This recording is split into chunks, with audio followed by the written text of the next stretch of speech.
Late we start today's lecture.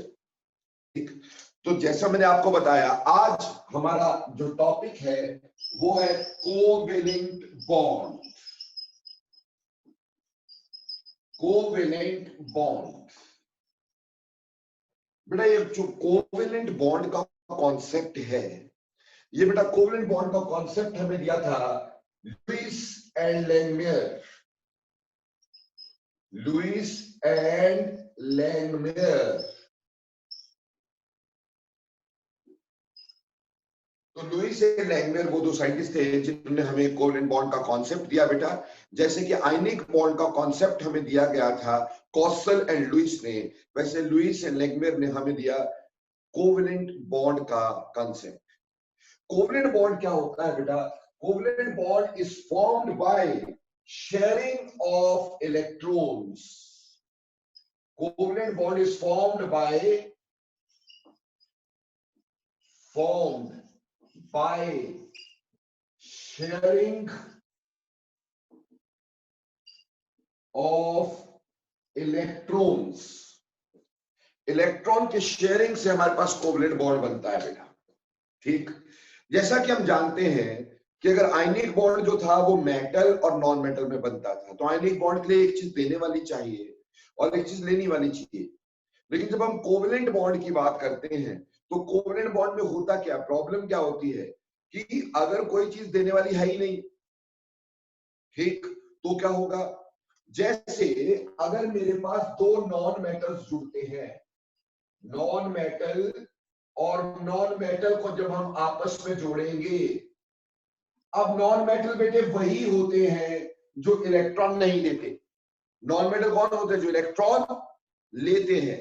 तो अगर दो नॉन मेटल आपस में जुड़े, दोनों इलेक्ट्रॉन लेने वाले, देने वाला तो कोई है ही नहीं, तो उसमें आयनिक बॉन्ड नहीं बनेगा, उसमें कोवेलेंट बॉन्ड बनेगा। Got it? अभी जो कोवेलेंट बॉन्ड होता था, ठीक, जैसे मान लो हमारे पास H है, ठीक है जी। अब H के वैलेंस शेल में एक इलेक्ट्रॉन होता था, और वैसे ही क्लोरीन जो है, क्लोरीन के वैलेंस शेल में 1 2 3 4 5 6 7 इलेक्ट्रॉन्स हुआ करते थे। अब क्या था कि क्लोरीन ने हाइड्रोजन को बोला कि भैया ऐसा है, आपके वैलेंस शेल में एक इलेक्ट्रॉन है, तो आपका ड्यूप्लेट कंप्लीट नहीं है, आप स्टेबल नहीं है। मेरे शेल में 7 इलेक्ट्रॉन्स हैं, मेरा ऑक्टेट कंप्लीट नहीं है, हम भी स्टेबल नहीं है। क्यों ना ऐसा करें, अपन एक इलेक्ट्रॉन को शेयर कर लें। उस एक इलेक्ट्रॉन को शेयर करने से आपका ड्यूप्लेट और मेरा ऑक्टेट कंप्लीट हो जाएगा, दोनों भाई इकट्ठे खुशी खुशी से रहा करेंगे। और हाइड्रोजन ने एग्जैक्टली ऐसे ही किया। इसने क्या किया कि ये क्लोरीन का एक इलेक्ट्रॉन शेयर कर लिया। जब एक क्लोरीन का इलेक्ट्रॉन शेयर करेगा, हाइड्रोजन के पास कितने होंगे? 2 इलेक्ट्रॉन्स। और हमें जानते हैं हाइड्रोजन के केस में क्या कंप्लीट होता है? ड्यूप्लेट। ठीक, और क्लोरीन ने इसका ये इलेक्ट्रॉन शेयर कर लिया बेटा जी। अब क्लोरीन के आसपास भी कितने इलेक्ट्रॉन हो गए बेटा वैलेंस शेल में? 8। तो इसका ऑक्टेट कंप्लीट हो गया, इसलिए इनमें आपस में एक कोवेलेंट बॉन्ड बन गया लाइक दिस। ये इसका लुईस डॉट स्ट्रक्चर या लुईस स्ट्रक्चर कहलाएगा, जो अपन ने ऐसे बनाया। लुईस स्ट्रक्चर में जो इलेक्ट्रॉन होते हैं वैलेंस शेल के, they are either shown by dots और बाय क्रॉसेस। कोई भी लुईस स्ट्रक्चर बनाना होता है तो उसमें क्या होता है? Electrons are shown by dots और क्रॉसेस, और जो बॉन्ड्स होते हैं they are shown by lines. Clear हो गई बात? तो ऐसे कोवेलेंट बॉन्ड बनता है। तो covalent bond is always formed by sharing of electrons and it is formed in between two non metals always. समझ में आई बात? मेटल और नॉन मेटल में कौन सा बॉन्ड बनता था बेटे? Ionic bond. अब यहां कौन है? नॉन मेटल और नॉन मेटल, इसमें कौन सा बॉन्ड बनेगा? Covalent bond.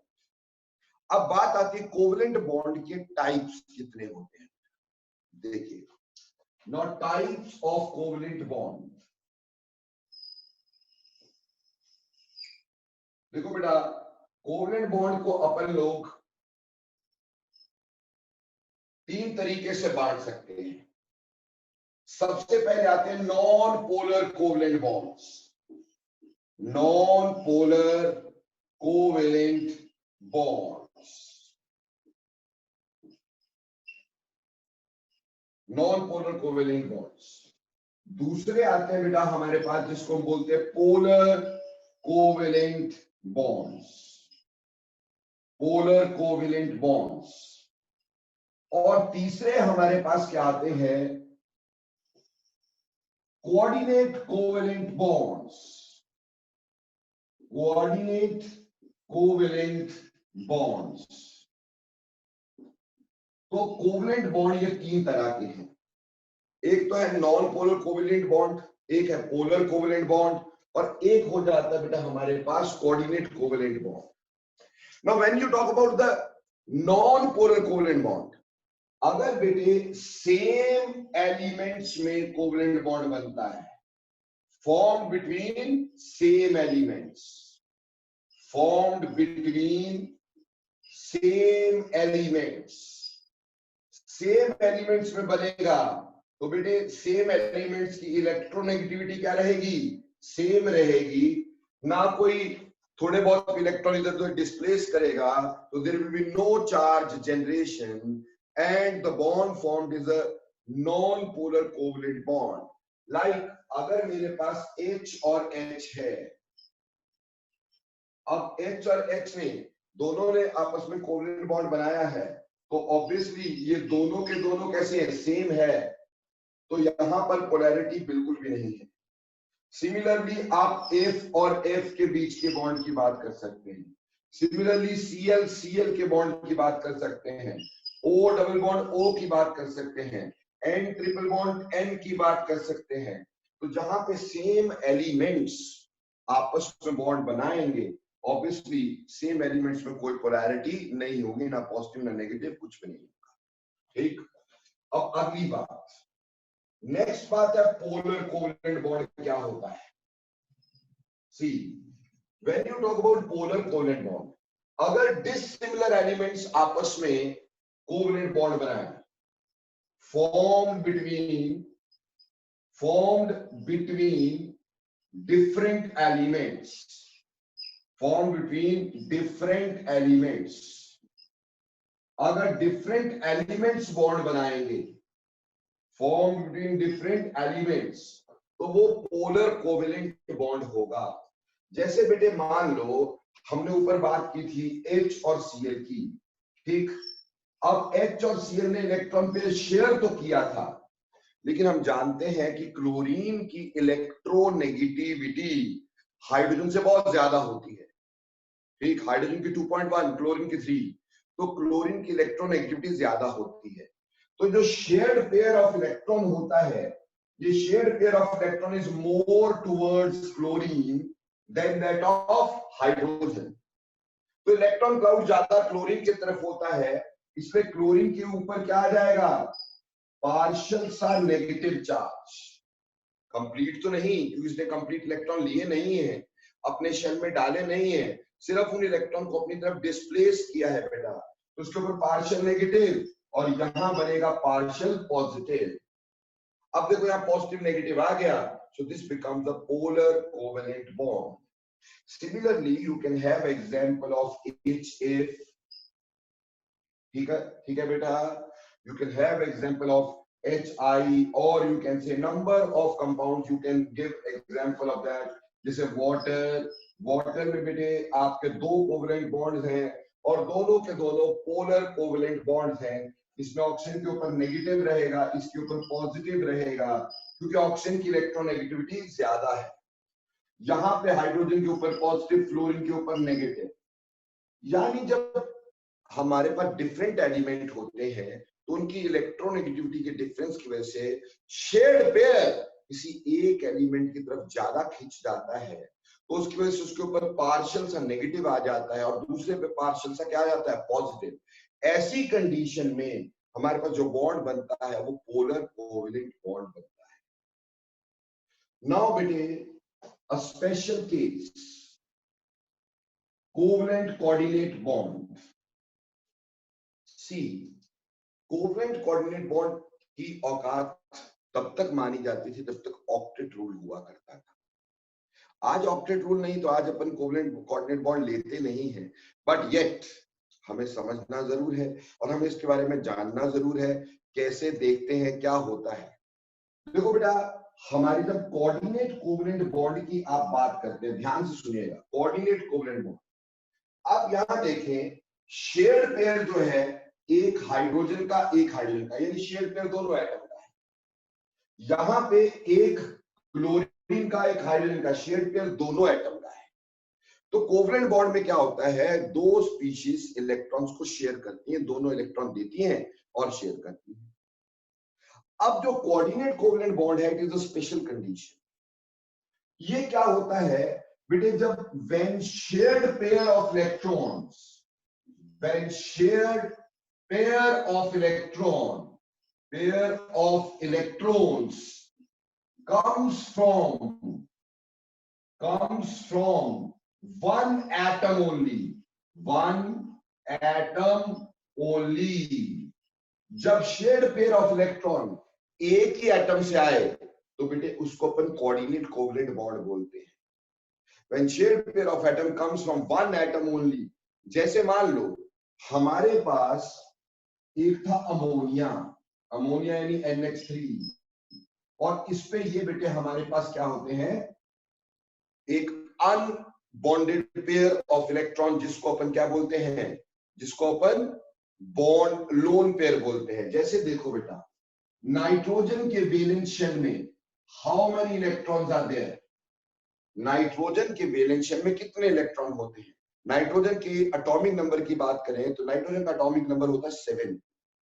तो अगर जो पुरानी बचपन वाली कॉन्फ़िगरेशन को भरें तो 1, 2 और फिर 5, यानी नाइट्रोजन के वैलेंस शेल में कितने इलेक्ट्रॉन है, 5 इलेक्ट्रॉन है। तो देखो भैया, हमने यहाँ पे 1, 2, 3, 4, 5, ये 5 बना दिए। अब अमोनिया में 3 हमारे पास क्या है, हाइड्रोजन जुड़े हो गए, एक हाइड्रोजन यहाँ जुड़ा है जी, एक हाइड्रोजन इसके साथ जुड़ गया है, एक हाइड्रोजन इसके साथ जुड़ गया है। तो ये जो 3 मैंने बनाए जहां पे हाइड्रोजन का बॉन्ड बने हैं, ठीक, इनको हम कह देते हैं bond pair. These are called as bond pairs. जो इलेक्ट्रॉन बॉन्ड में पार्टिसिपेट करते हैं they are called as bond pairs, और जो हमारे पास बॉन्ड में पार्टिसिपेट नहीं करते, रह जाते हैं, उसको बोलते हैं लोन पेयर। यहां पेयर का पेयर लिया जा रहा है इलेक्ट्रॉन्स का, तो ये लोन पेयर कहलाता है। जैसे यहां पे लोन पेयर है, ठीक है बच्चे। तो lone pair are the pair of electron which do not take part in bond formation, so that is called as lone pair। अब अमोनिया के पास लोन पेयर था और वहीं पर एक आया H पॉजिटिव, भूकानंगा, ठीक। अब भूकानंगा क्यों भाई, देखो भाई H के पास एक इलेक्ट्रॉन था, ठीक, पॉजिटिव मतलब वो उससे चला गया, यानी उससे किसने छीन लिया। बेचारे के पास एक इलेक्ट्रॉन था, वो भी किसी ने छीन लिया, तो हुआ ना भूकानंगा, ठीक। तो रोता हुआ अमोनिया के पास आया, भैया मेरे इलेक्ट्रॉन किसी ने छीन लिए, मैं मर जाऊंगा, मेरे को कुछ दे दो, ठीक। तो अमोनिया ने बोला चिंता किस बात की भाई, अपने पास लोन पेयर है, तो चलो अपन दोनों शेयर करते हैं। तो इसने, अमोनिया ने अपना लोन पेयर शेयर कर दिया, किसके साथ, हाइड्रोजन के साथ। अब इस बॉन्ड में ये मॉलिक्यूल बन गया लाइक दिस। अब इस बॉन्ड में देखा जाए तो share pair is coming from nitrogen only one atom is contributing share pair. अगला तो सिर्फ शेयर कर रहा है, पर उसका इलेक्ट्रॉन इसमें कोई नहीं है। समझ में आई? तो इसको हम ऐसे लिख दिया जाते हैं NH41 positive ammonium ion, ammonium ion, ठीक है बच्चे। इसी तरह से अगर बेटे मेरे पास वाटर है, तो वाटर के पास भी एक भूकानंगा आ गया कि भैया लूट लिया, तो बोला कोई बात नहीं, ऑक्सीजन के ऊपर 2 लोन पेयर है। कैसे 2 लोन पेयर है? ऑक्सीजन के वैलेंस शेल में कितने इलेक्ट्रॉन होते हैं बेटा? ऑक्सीजन के वैलेंस शेल में 6 इलेक्ट्रॉन होते हैं, क्योंकि ऑक्सीजन का जो हमारे पास इलेक्ट्रॉनिक कॉन्फ़िगरेशन 2 और 6, 8 होता है ना इसका एटॉमिक नंबर, ठीक। तो इसमें 2 हाइड्रोजन जुड़े हैं दोस्तों, एक ये, एक ये। So how many bond pairs are there? There are 2 bond pairs. And how many lone pairs are there? There is 1 lone pair over here and 1 lone pair over here. There are 2 lone pairs. अब वही बात यहां से ऐसा हुआ कि ये H को इलेक्ट्रॉन इसने शेयर करवा दिए, ठीक है जी, H पॉजिटिव को इलेक्ट्रॉन इसने शेयर करवा दिए। तो लिखने में हम इसको लिख देते हैं H3O पॉजिटिव। क्या लिख देते हैं? H3O positive, hydronium ion. बेटे एक मजे की बात बताता हूं, ये किससे पूछना करेगा। ओनियम शब्द का इस्तेमाल कहां होता है? जैसे इसको बोलते हैं अमोनियम आयन, वैसे इसको बोलते हैं हाइड्रोनियम आयन। तो ओनियम शब्द का इस्तेमाल कहां होता है यहां समझिए। केमिस्ट्री बहुत अच्छी लैंग्वेज है, ठीक बेटे। जब आपकी वैलेंसी नॉर्मल से 1 बढ़ जाए और पॉजिटिव चार्ज आ जाए, उसको ओनियम बोलते हैं। जैसे नाइट्रोजन 3 बॉन्ड बनाता है बेसिकली, वो आगे बता दूंगा कि सर 5 इलेक्ट्रॉन होने के बाद 3 क्यों बनाता है, वो आगे बता दूंगा, ठीक। 3 की जगह अगर ये चौथा बॉन्ड बनाता है और उसके ऊपर पॉजिटिव आ जाता है, तो ये क्या हो गया? ओनियम शब्द का इस्तेमाल होगा, तो उसको बोलेंगे हाइड्रोनियम। इसी तरह से ऑक्सीजन 2 बॉन्ड बनाया करता है ऑक्टेट कंप्लीट करने के लिए। 2 बॉन्ड बनाने के बाद से तीसरा बॉन्ड बनाया और उसके ऊपर पॉजिटिव चार्ज भी आया, तो हाइड्रोनियम, ओनियम। इसी तरह से अगर CH5 पॉजिटिव बन जाए, ठीक, CH5 पॉजिटिव, तो CH4 कार्बन सिर्फ 4 बॉन्ड बना सकता है। अगर 5 पॉजिटिव CH5 पॉजिटिव बन जाए, तो उसको बोल देते हैं मिथानोनियम आयन, ठीक। कई तो इंटरेस्टिंग लोग ऐसे होंगे, बोलेंगे CH5 पॉजिटिव कैसे बनता है, ये तो बन ही नहीं सकता, कार्बन में तो 4 ही बॉन्ड होते हैं।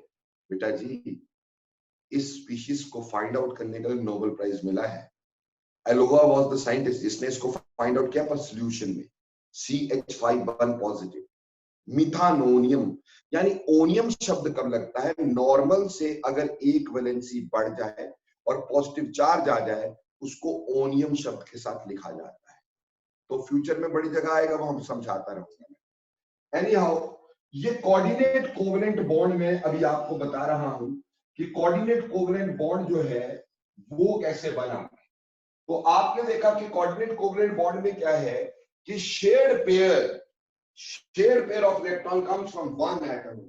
जो शेयर्ड पेयर है वो एक ही एटम दे रहा है, दूसरा एटम शेयर्ड पेयर नहीं दे रहा है। अब बात यह है कि कंडीशंस, किन कंडीशंस में हमारे पास कोऑर्डिनेट कोवेलेंट बॉन्ड आएगा। हमें क्या सपना आएगा कि यहां कोऑर्डिनेट बॉन्ड होगा? तो conditions for coordinate bond, conditions for coordinate bonds,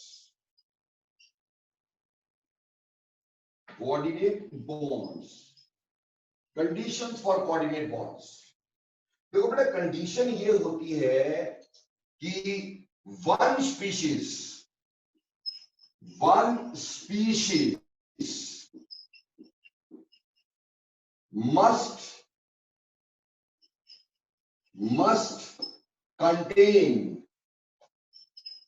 must contain at least one lone pair. One species must contain at least one lone pair and a complete octet also, मेरे बच्चे, ठीक। One species must contain at least one lone pair and a complete octet, and second species must be electron deficient, electron deficient का मतलब जिसमें electron octet से कम हो। देखो, coordinate bond की औकात तब तक ही मानी जाती थी बेटा जब तक को हमारे पास ऑक्टेट रूल होता था। आज हम इसको नहीं मानते हैं, ठीक, आज लिखते नहीं है कोऑर्डिनेट बॉन्ड, लेकिन कोऑर्डिनेट कोवेलेंट बॉन्ड जो होता है ना बेटा, ये तब की बात है जब ऑक्टेट रूल हम लेके चला करते थे। इसलिए बोलता कि एक स्पीशीज ऐसी होनी चाहिए जिसमें आपका लोन पेयर होना चाहिए, ऑक्टेट कंप्लीट कंप्लीट होना चाहिए, और दूसरी स्पीशीज ऐसी होनी चाहिए जो इलेक्ट्रॉन डेफिशिएंट हो, उसमें ऑक्टेट से कम इलेक्ट्रॉन हो। जैसे बेटा देखो, अगर हाइड्रोजन है तो हाइड्रोजन के लिए ड्यूप्लेट कंप्लीट होना है, हाइड्रोजन के लिए क्या कंप्लीट होना है, ड्यूप्लेट, और वैसे और चीजों के लिए ऑक्टेट। जैसे आपने वहां पढ़ा तो आपने देखा कि अमोनिया वाज द स्पीशीज जिसमें ऑक्टेट कंप्लीट था और लोन पेयर प्रेजेंट था, और एक्स पॉजिटिव यानी इलेक्ट्रॉन डेफिशिएंट था। तो इसमें आपस में क्या बना था, कोऑर्डिनेट कोवलेंट बॉन्ड बना था बेटा, ठीक है। सिमिलरली अगर मान लो मेरे पास NH3 है और दूसरी तरफ मेरे पास है BF3, अब BF3 की बात करते हैं तो बेटे बोरोन जो होगा, बोरोन के वैलेंस शेल में कितने इलेक्ट्रॉन होते हैं बेटा, बोरोन के वैलेंस शेल में देना 3 इलेक्ट्रॉन्स, क्योंकि बोरोन का एटॉमिक नंबर है 5, एटॉमिक नंबर 5, तो 2 and 3, so obviously there are 3 electrons in the valence shell, तो वैलेंस शेल में यहाँ 3 इलेक्ट्रॉन होते हैं, तो 3f इसके साथ बॉन्ड बना रहे, कौन से, कोवेलेंट बॉन्ड, तो BF3 बनेगा ना, ठीक है जी। अब बोरोन के आसपास इलेक्ट्रॉन गिनो जरा कितने हुए, 1 2 3 4 5 6, so there are only 6 electron around boron over here. How many electrons? 6 electrons around boron over here, so octet is not yet complete. तो ये क्या करेगा, ये अमोनिया के पास आके रोएगा, भैया मेरा ऑक्टेट कंप्लीट नहीं है, कृपया कुछ करो। अमोनिया बोलता मेरे पास लोन पेयर है, कोई बात नहीं, अपन लोग शेयर करेंगे, उससे आपका भी ऑक्टेट कंप्लीट, और ऐसे करके कोऑर्डिनेट बॉन्ड बन जाता है। तो आपने देखा इसमें ये स्पीशीज जो है ये लोन पेयर वाली स्पीशीज है, ठीक, जहां पे lone pair is present, lone pair is present, यहां लोन पेयर प्रेजेंट है, और ये स्पीशीज इलेक्ट्रॉन डेफिशिएंट है, तो ये इलेक्ट्रॉन डेफिशिएंट स्पीशीज है बच्चे। तो एक जगह जहां पे लोन पेयर और दूसरी जगह जहां पे इलेक्ट्रॉन की डेफिशिएंसी हो, हाइड्रोजन जैसी चीज हो तो उसमें ड्यूप्लेट से कम इलेक्ट्रॉन होने चाहिए, और बाकी कोई और हो तो उसमें ऑक्टेट से कम इलेक्ट्रॉन होने चाहिए। बेटे इसी बॉन्ड को बहुत सारे लोग डेटिव बॉन्ड का नाम भी देते हैं, this is also called as dative bond. तो कल को आपसे पूछे what is a dative bond, तो कह देना dative bond is nothing, it is a coordinate covalent bond. And what is a coordinate covalent bond, when shared pair of electron comes from one atom only, जब shared pair एक atom से मिलता है तो उसको कोऑर्डिनेट कोवलेंट बॉन्ड बोलते हैं।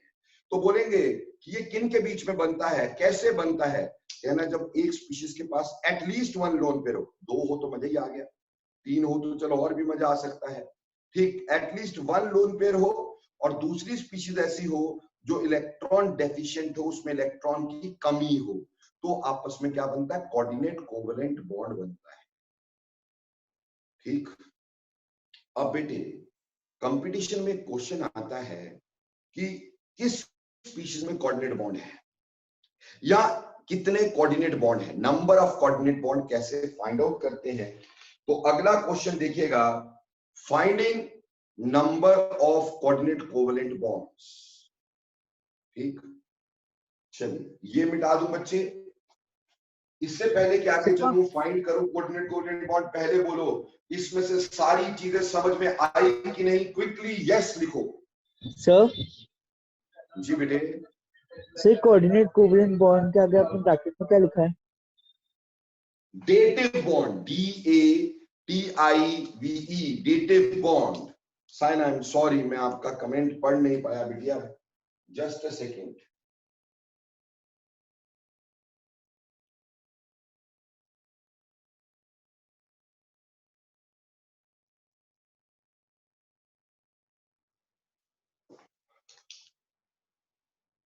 आप माइक ऑन करें साइन और पूछ लें,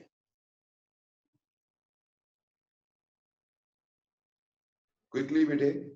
सर H2O में टू लोन पेयर है, उसके साथ H पॉजिटिव कंबाइन होके H3O पॉजिटिव बना रहा है, तो उसमें अभी भी एक लोन पेयर बचा, तो उसके साथ H पॉजिटिव कंबाइन हो सकता है? नहीं बेटे, उसके साथ H पॉजिटिव इसलिए नहीं कंबाइन हो सकता उसके बाद, because there will be repulsion, steric repulsions बोलते हैं इसको।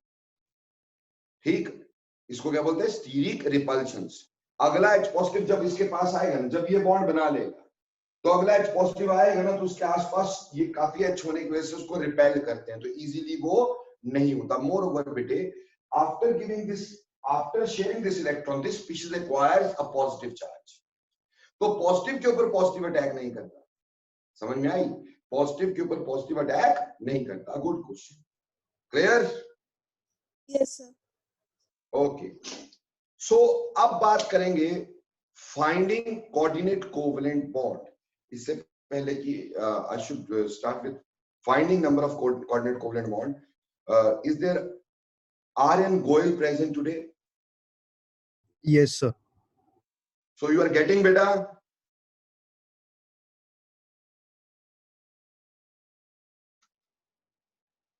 आ रहा है समझ Yes, में sir. बच्चे? आ रहे हैं? ओके, अब चलो जी आगे, अब चलते हैं आगे बेटे। अब हम finding number of coordinate covalent bonds, कितना नंबर होता है कोऑर्डिनेट कोवेलेंट बॉन्ड का, ये देखना है। कैसे देखना है? How to find out number of coordinate covalent bonds. Finding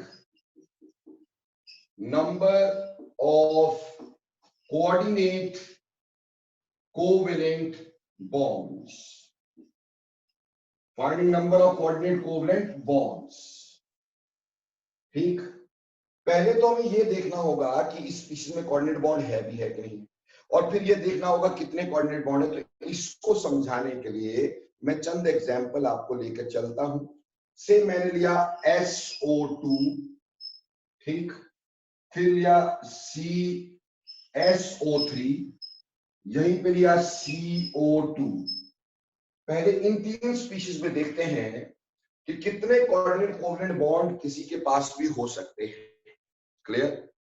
अब देखो बेटा, जब हम सल्फर की बात करेंगे, यहां पर सल्फर ऑक्सीजन फैमिली का मेंबर है, और ऑक्सीजन फैमिली के वैलेंस शेल में हमेशा 6 इलेक्ट्रॉन रहा करते हैं। ऑक्सीजन फैमिली कौन सी होती है बेटा?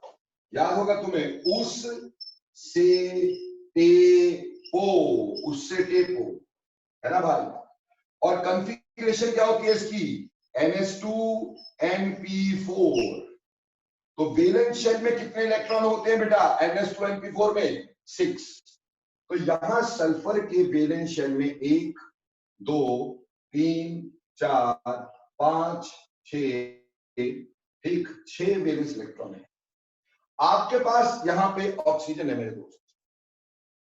एक एक ऑक्सीजन जो है वो 2 बॉन्ड से जुड़ती है, क्योंकि ऑक्सीजन में भी 6 होते हैं। ऑक्टेट कंप्लीट करना है। मैंने बोला कोऑर्डिनेट कोवेलेंट बॉन्ड जब तक था, जब तक ऑक्टेट की बात थी, ठीक, तो ऑक्टेट कंप्लीट करना है। तो ऑक्सीजन के पास भी 6 इलेक्ट्रॉन है, तो कितने शेयर करेगा वो? 2 शेयर करेगा।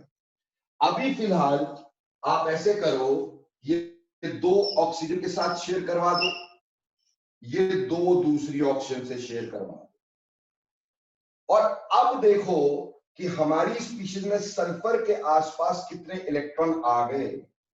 हमने पाया सल्फर के आसपास 1 2 3 4 5 6 7 8 9 10। ये शेड भी गिनने हैं बेटा, तो 1 2 3 4 5 6 7 8 9 10, 10 आ गए। चाहिए कितने? 8। अगर ज्यादा आ जाए, एक पेयर के लिए एक डबल बॉन्ड को हटा के उसकी जगह कोऑर्डिनेट बॉन्ड बनाना है।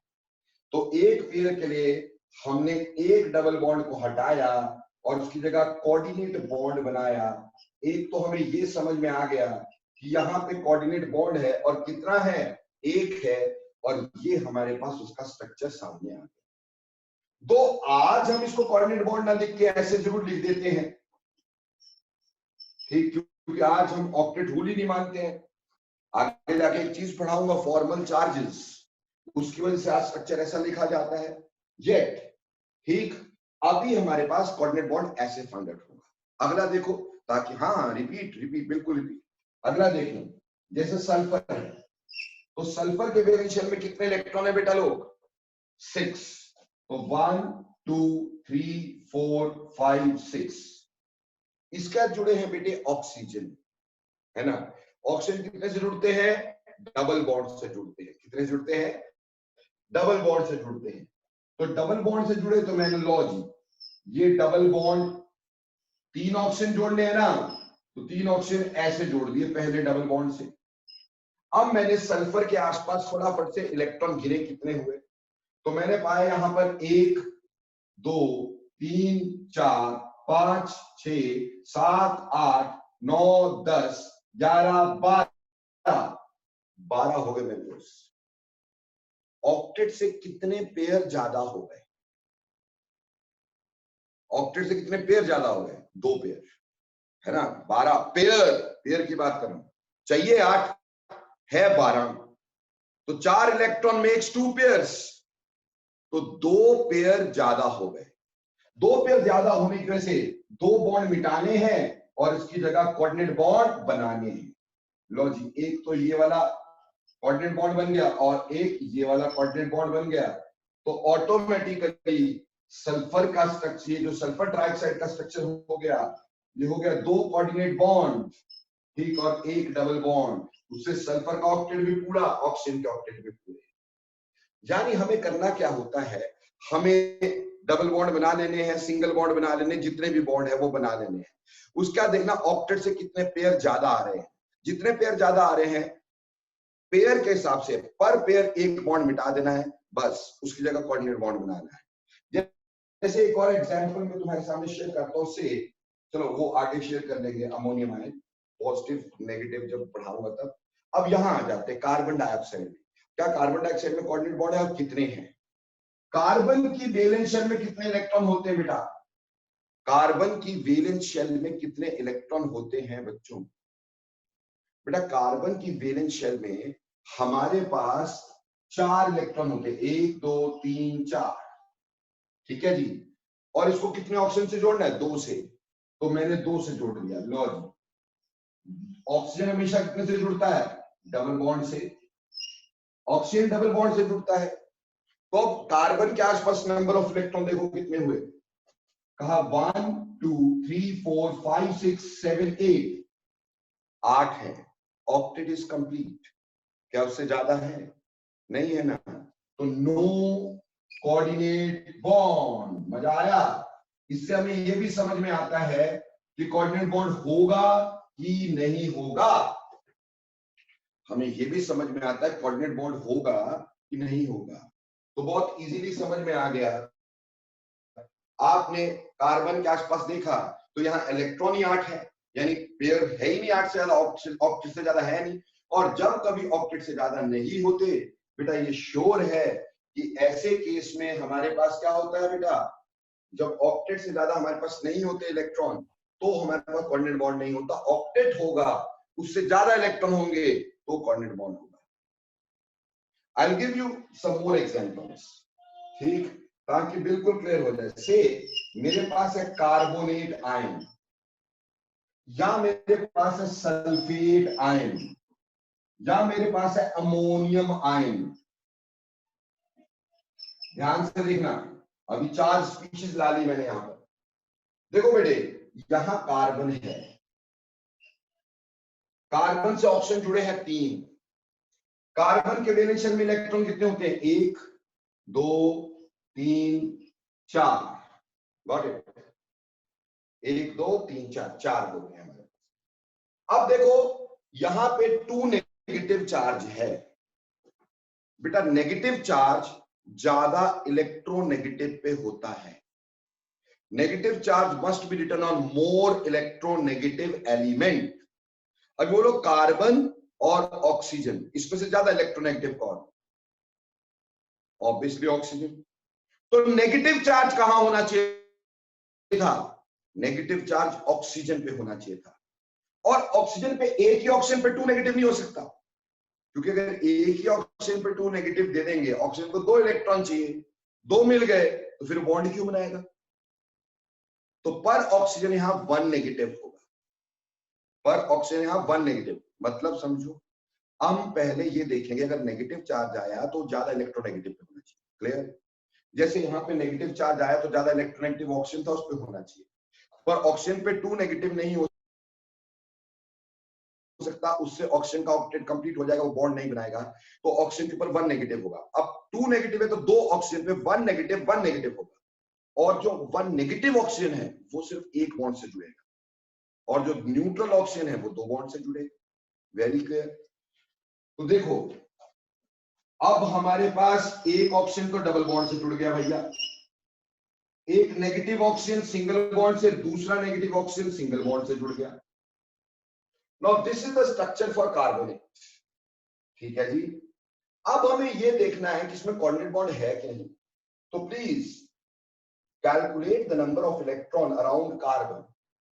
कितने आ गए बेटा? देखो 1 2 3 4 5 6 7 8 8 है। ऑक्टेट से ज्यादा तो नहीं है, so there is no coordinate bond, no coordinate or dative bond। इसमें कोई कोऑर्डिनेट बॉन्ड नहीं, कोई डेटिव बॉन्ड नहीं है कार्बोनेट में। सल्फेट की बात कर लेते हैं, तो सल्फर के वैलेंस शेल में होते हैं 6 इलेक्ट्रॉन्स।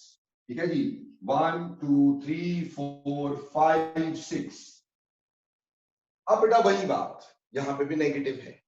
नेगेटिव किस पे आना है? मोर इलेक्ट्रोनेगेटिव पे। मोर इलेक्ट्रोनेगेटिव इसमें कौन है? ऑक्सीजन।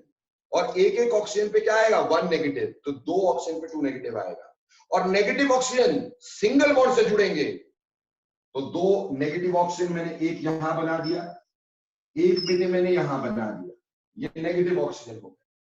ठीक, अब बचे normal oxygen, double bond double bond.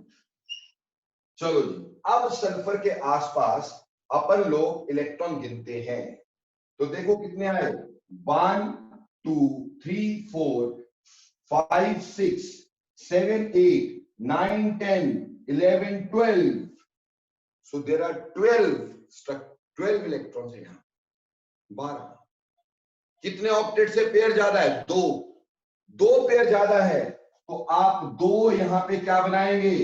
Coordinate bonds. चलो, एक यहां बना दिया डबल बॉन्ड की जगह, और एक यहां बना दिया डबल बॉन्ड की जगह। डबल बॉन्ड की जगह ही बनाना है। समझ में आई बात? क्लियर? ये स्ट्रक्चर बन गया सल्फेट का, तो सल्फेट में 2 कोऑर्डिनेट बॉन्ड हो गए। क्लियर हो गया कि नहीं?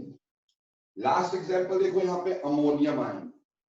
So when you talk about the ammonium ion, जब आप अमोनियम आयन की बात करते हो, जस्ट अ सेकंड बेटा,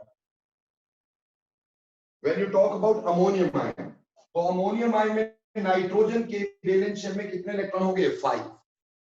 नाइट्रोजन के वैलेंस शेल में कितने इलेक्ट्रॉन होते हैं? 5। तो 1 2 3 4 5। अब 4 H लगे हैं, 4 H लगे हैं। ठीक है जी। अब पॉजिटिव चार्ज किस पे होगा? Positive charge more electropositive पे। जैसे negative charge more electronegative पे, positive charge more electropositive पे। अब अमोनिया और हाइड्रोजन में से ज्यादा इलेक्ट्रो पॉजिटिव कौन है? Obviously hydrogen. तो पॉजिटिव चार्ज किस पे आएगा? हाइड्रोजन पे।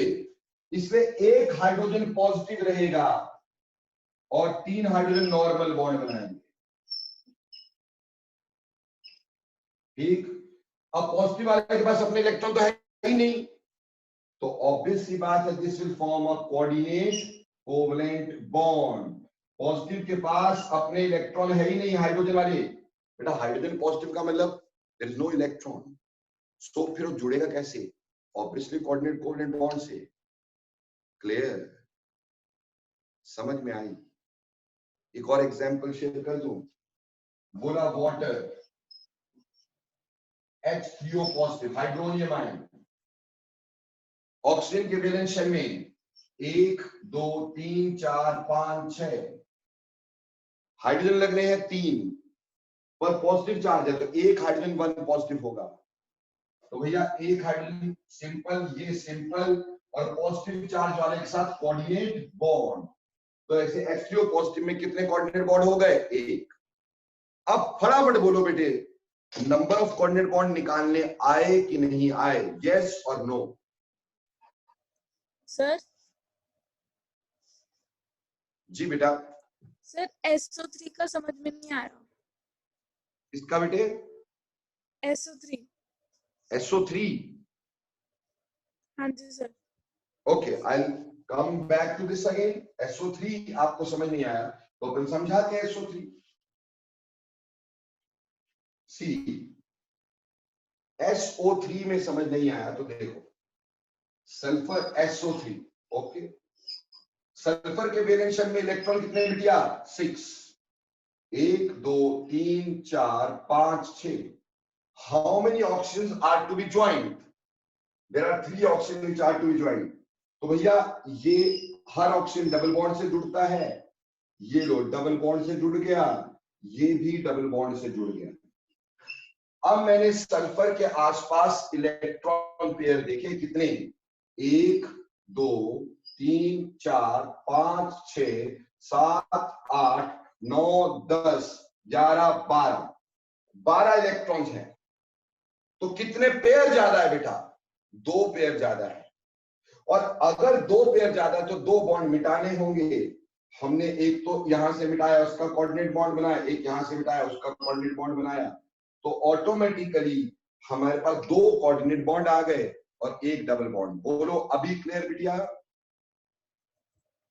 सर तो जैसे SO में बॉन्ड हो गया और उसके 4 मतलब 2 लोन पेयर हो गए, तो एक के साथ कनेक्ट हो गए, वो पॉजिटिव चार्ज नहीं होगा? नहीं बेटे, लोन पेयर कहां से आया? ये कोऑर्डिनेट बॉन्ड है सिर्फ, और ये कोऑर्डिनेट बॉन्ड है, तो लोन पेयर कहां से आया? लोन पेयर तो बचा ही नहीं बेटा कहीं पे भी। ये both the electrons are shared by oxygen and oxygen is not sharing its electron. Both the electrons are shared by oxygen. So there is no lone pair at all.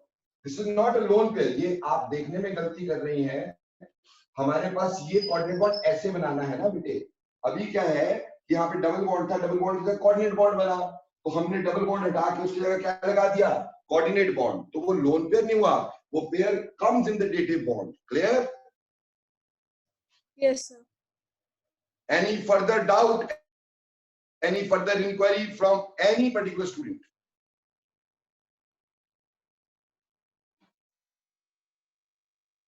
बेटे किसी ने भी नहीं करवाना है, किसी ने भी नहीं करवाना है। Number of coordinate bond find कैसे करते हैं? ठीक, clear?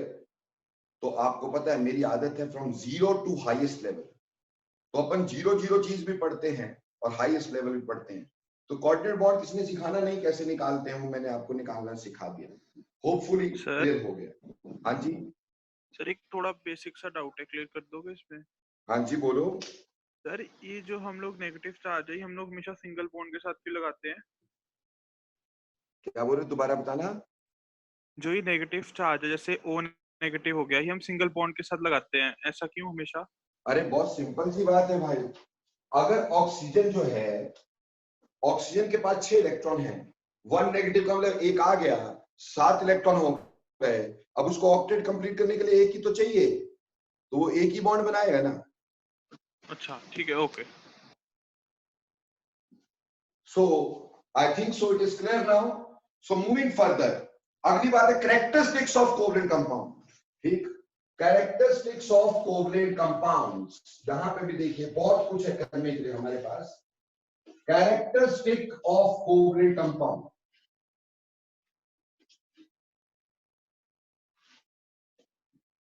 so let me discuss characteristics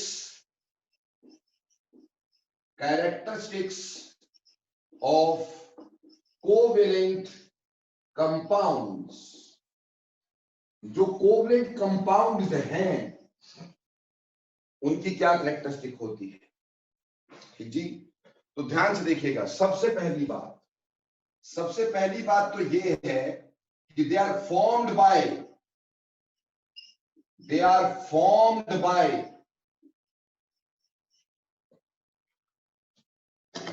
They are formed by sharing of electrons. Sharing of electrons. ठीक, शेयरिंग ऑफ इलेक्ट्रॉन से बनते हैं, वो क्लियर है, ठीक है। Covalent bonds are formed by sharing of electron. You should not write they, हम covalent compounds की प्रॉपर्टीज पढ़ रहे हैं ना, तो हम ये बोल सकते हैं covalent bonds are formed by sharing of electrons. Covalent bonds are formed by sharing of electrons. तो इससे क्या हो गया, बहुत इंपॉर्टेंट, इसका मतलब यहां पे they are formed by overlap of orbitals. They are formed by overlap of orbitals. Overlap of orbitals, orbitals के ओवरलैप से बनते हैं। और हम ये जानते हैं कि ऑर्बिटल में डायरेक्शनल क्वांटिटी होती है, जैसे px around x axis, py along y axis, pz along z axis, यानी they have directional quantity. So as they are formed by overlap of orbitals and orbitals have directional characteristic, therefore covalent bonds are directional in nature. Covalent bonds are directional. Covalent bond directional होते हैं बच्चों। Directional मतलब किस axis में बनेंगे, कैसे बनेंगे, direction है इनकी पूरी proper. So they have directional quantity, और जब डायरेक्शनल क्वांटिटी होती है तो मॉलिक्यूल की shape and size, shape and geometries होती है। आयनिक कंपाउंड में शेप्स एंड ज्योमेट्री नहीं होती थी, लैटिस होता था। यहाँ पे क्या है, शेप्स और ज्योमेट्रीज होती हैं। Therefore covalent compounds, therefore covalent compounds bears shapes and geometries, तो यहां कोवलेंट कंपाउंड में शेप्स और ज्योमेट्रीज होती है। देखो 10th तक कभी ये तो पढ़ा होगा, मीथेन टेट्राहेड्रल है, पढ़ा होगा ना भाई। तो टेट्राहेड्रल मतलब उसकी शेप है टेट्राहेड्रल, क्यों, क्योंकि मीथेन में कोवलेंट बॉन्ड है। और जो कोवलेंट बॉन्ड होते हैं बेटे, वो डायरेक्शनल क्वांटिटी रखते हैं, क्यों, क्योंकि वो ओवरलैप ऑफ ऑर्बिटल से बनते हैं, और orbitals are aligned in definite directions, therefore covalent bonds are directional in nature, and therefore covalent compound must bear geometries as well as shapes।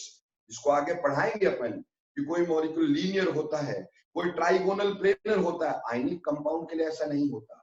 Ionic compound non directional होते हैं, क्योंकि charge तो किसी भी साइड हो सकता है। तो ionic compounds are non directional, ionic bonds are non directional, और covalent bonds are directional. Ionic compound does not bear any shape and geometry, whereas covalent compound definitely bears shapes and geometries. Am I clear? और जब shape and geometry होती है तो important बात, covalent compounds can show isomerism. Covalent compounds can show isomerism.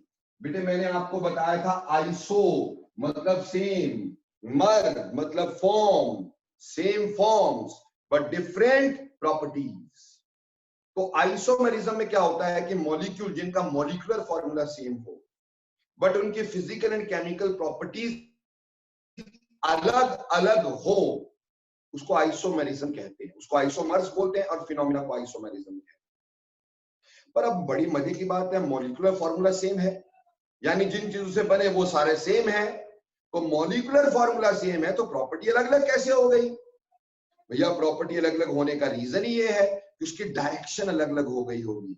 Direction quantity की वजह से ionic compound isomerism show नहीं करते थे, because there was no directional characteristic. Covalent compound show isomerism, that is the phenomena in which molecular formula is same but different physical and chemical properties are there. It is shown by covalent compounds, because covalent bonds are directional in nature. Clear हो गया ये? क्या isomerism show करते हैं? हाँ जी। अगली बात समझाता हूं, वेरी इंपॉर्टेंट। देखो बेटा, covalent bonds are weaker than ionic bonds,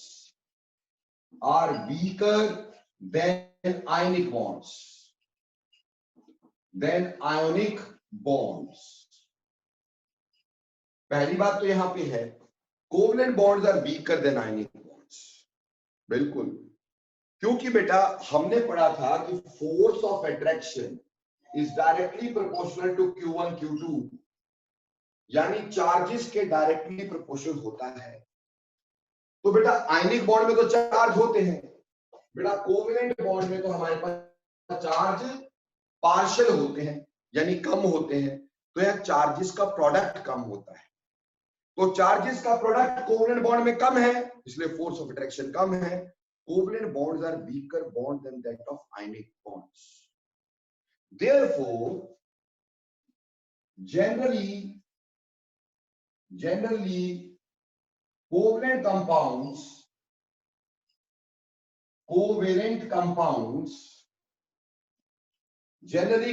compounds are liquids or gases।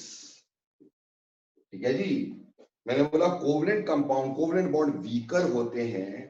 ठीक, क्यों? क्योंकि उसमें पार्शियल चार्जेस होते हैं, तो product of charges less, force of attraction is less.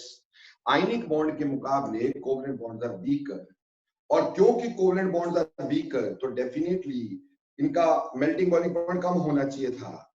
उस हिसाब से generally maximum covalent compounds either are liquid और what you can say they are gases. पर एक बात बताओ, दुनिया का सबसे हार्डेस्ट सब्सटेंस का नाम बताओ। Yes, diamond. मेरे बच्चों, ये जो डायमंड बोलने वाले बच्चे हैं ना, ये भी छोटे बच्चे हैं, है ना, और इनको पढ़ाने वाले टीचर भी वो छोटे हैं। ठीक, देखो बेटा, diamond is hardest natural substance known. Diamond is hardest natural substance known. Diamond is not the hardest known substance. Naturally hardest known substance. The hardest substance is B4C or B4C3. इसको नॉर्बिया या नॉर्बाइड बोलते हैं। नॉर्बिया और नॉर्बाइड बोलते हैं। ठीक, ये हार्डेस्ट नोन सब्सटेंस है। अभी तो कह रहे हैं कि एक नए हमने निकाले graphenes are even harder than that of नॉर्बिया। ठीक, but anyhow they are the hardest known substances. ठीक, ये सिंथेटिक है। हाँ, नेचुरली हार्डेस्ट बोलते तो डायमंड बोलते हैं। नेचुरली एग्जिस्टिंग एलिमेंट्स में से सबसे हार्डेस्ट या नेचुरली एग्जिस्टिंग चीजों में सबसे हार्डेस्ट डायमंड है। बट अगर सिंथेटिकली हम बनाए तो B4C3 और B4C, नॉर्बिया या नॉर्बाइड, it is called as the hardest known substance। पर मजे की बात, B4C3 is a covalent compound। ठीक, उसी तरह से diamond hardest is the covalent compound, covalent molecule rather। उसी तरह से एक होता है सिलिका कार्बाइड, SiC, जिसको अपन कार्बोरंडम बोलते हैं, आर्टिफिशियल डायमंड बोलते हैं। They are also, that is also hardest substance.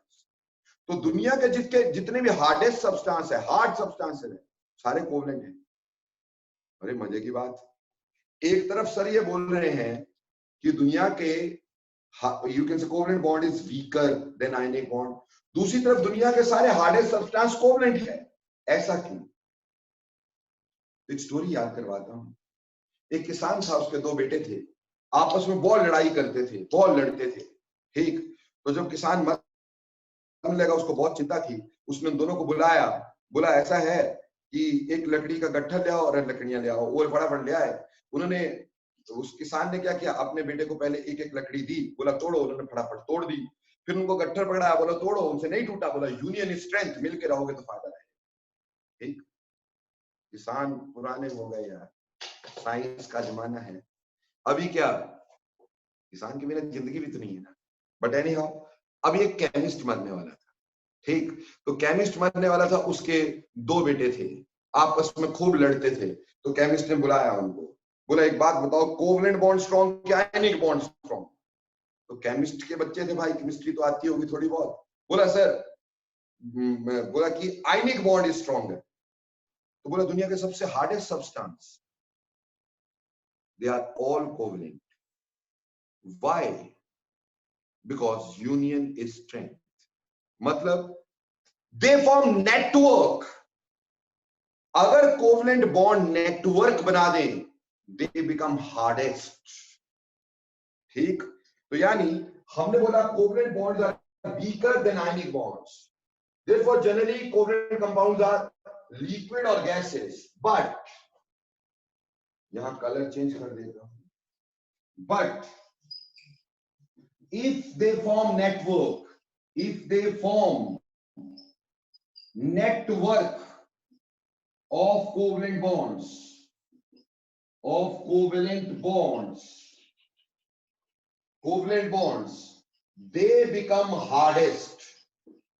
they become hardest, अब बात को समझिएगा। जैसे मैंने बोला कोवलेंट बॉन्ड वीकर है तो चलो लिक्विड या गैस होने चाहिए, पर अगर उन्होंने नेटवर्क बना दिया, दे बिकम हार्डेस्ट। जैसे फॉर एग्जांपल B4C3, डायमंड,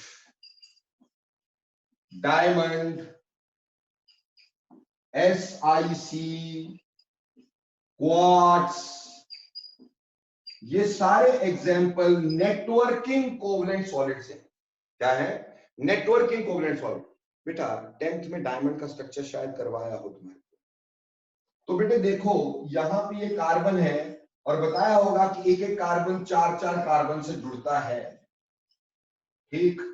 और जब वो 4-4 कार्बन से जुड़ता है तो it forms a network type structure like this. It forms a network type of structure. वैसे काफी सारे कार्बन एटम आपस में नेटवर्क बनाते हैं। अब नेटवर्क बनाने से क्या होता है, आपको एट ए टाइम सारे बॉन्ड तोड़ने पड़ेंगे, वीक ही सही और तोड़ने सारे पड़ेंगे। यूनियन इज स्ट्रेंथ, इसलिए उनके मेल्टिंग बॉइलिंग पॉइंट बहुत ज्यादा हो जाते हैं एंड दे बिकम हार्डेस्ट। तो अगर कोई तुमसे पूछे कि covalent bond is weak but covalent compounds like diamond are hardest, so bolna they form covalent bonds are weaker, but in diamond B4C3 etc they form tetrahedral, they form network, covalent networking structure, and in a network we have to break all covalent bonds simultaneously. We have to break all covalent bonds simultaneously, which needs lot of energy, hence they become hardest and their melting and boiling point becomes highest. Clear हुआ ये कि नहीं हुआ?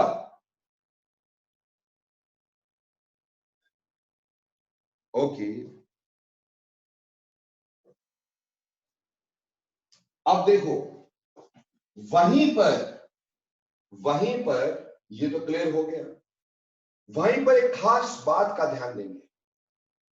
खास बात, आपके पास networking structure जो है, नेटवर्किंग स्ट्रक्चर जो है, ठीक, उसकी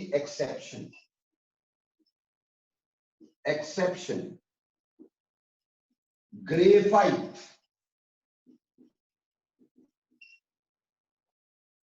नेटवर्किंग कोवलेंट, नेटवर्किंग या network covalent compound and networking covalent compound, network of covalent bonds, but still is soft, जबकि जहां नेटवर्क होता है वो बेटे हार्ड होते हैं, ठीक। यहां पे क्या है, ग्रेफाइट में नेटवर्क तो है बट ये सॉफ्ट है। अब ऐसा क्यों है, ग्रेफाइट में नेटवर्क है बट ये सॉफ्ट क्यों है? What is the reason? बेटे इसमें एक स्पेशल स्ट्रक्चरल फीचर होता है। ग्रेफाइट में शीट स्ट्रक्चर बनता है। क्या बनता है? Sheet structure. एक ऊपर शीट बनती है, एक नीचे शीट बनती है, और उन शीट्स के बीच में वीक फोर्सेस होती हैं। ये जब मैं आगे वेंडरवॉल फोर्सेस पढ़ा लूंगा तो तुम्हें बता पाऊंगा, या फिर जब मैं आपको कभी पी ब्लॉक में कार्बन फैमिली में डायमंड और ग्रेफाइट की प्रॉपर्टीज बताऊंगा, वहां क्लियर कर दूंगा कि ग्रेफाइट में शीट स्ट्रक्चर होता है, हेक्सागोनल शीट स्ट्रक्चर बोलते हैं इसको। तो एक शीट ऊपर, एक नीचे, फिर नीचे ऐसे शीट्स होती हैं, और उन शीट के बीच में वीक फोर्सेस होती हैं। उनमें आपस में कोवलेंट बॉन्ड नहीं।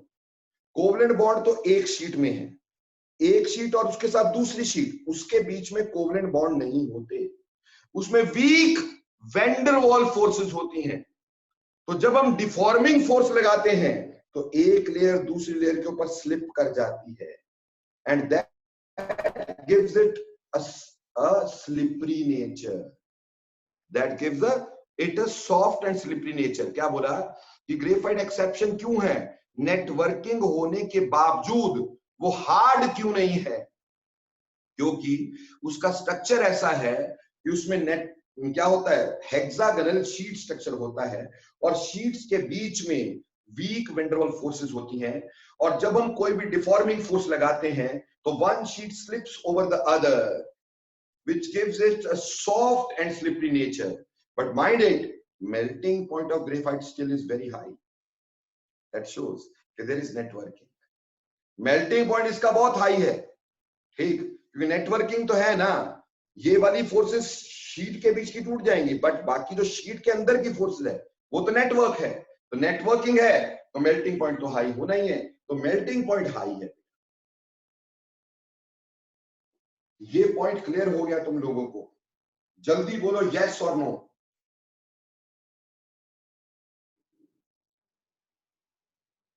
ओके, नेक्स्ट पॉइंट की तरफ चलते हैं। नेक्स्ट पॉइंट है कंडक्टिविटी। नेक्स्ट पॉइंट क्या है? कंडक्टिविटी।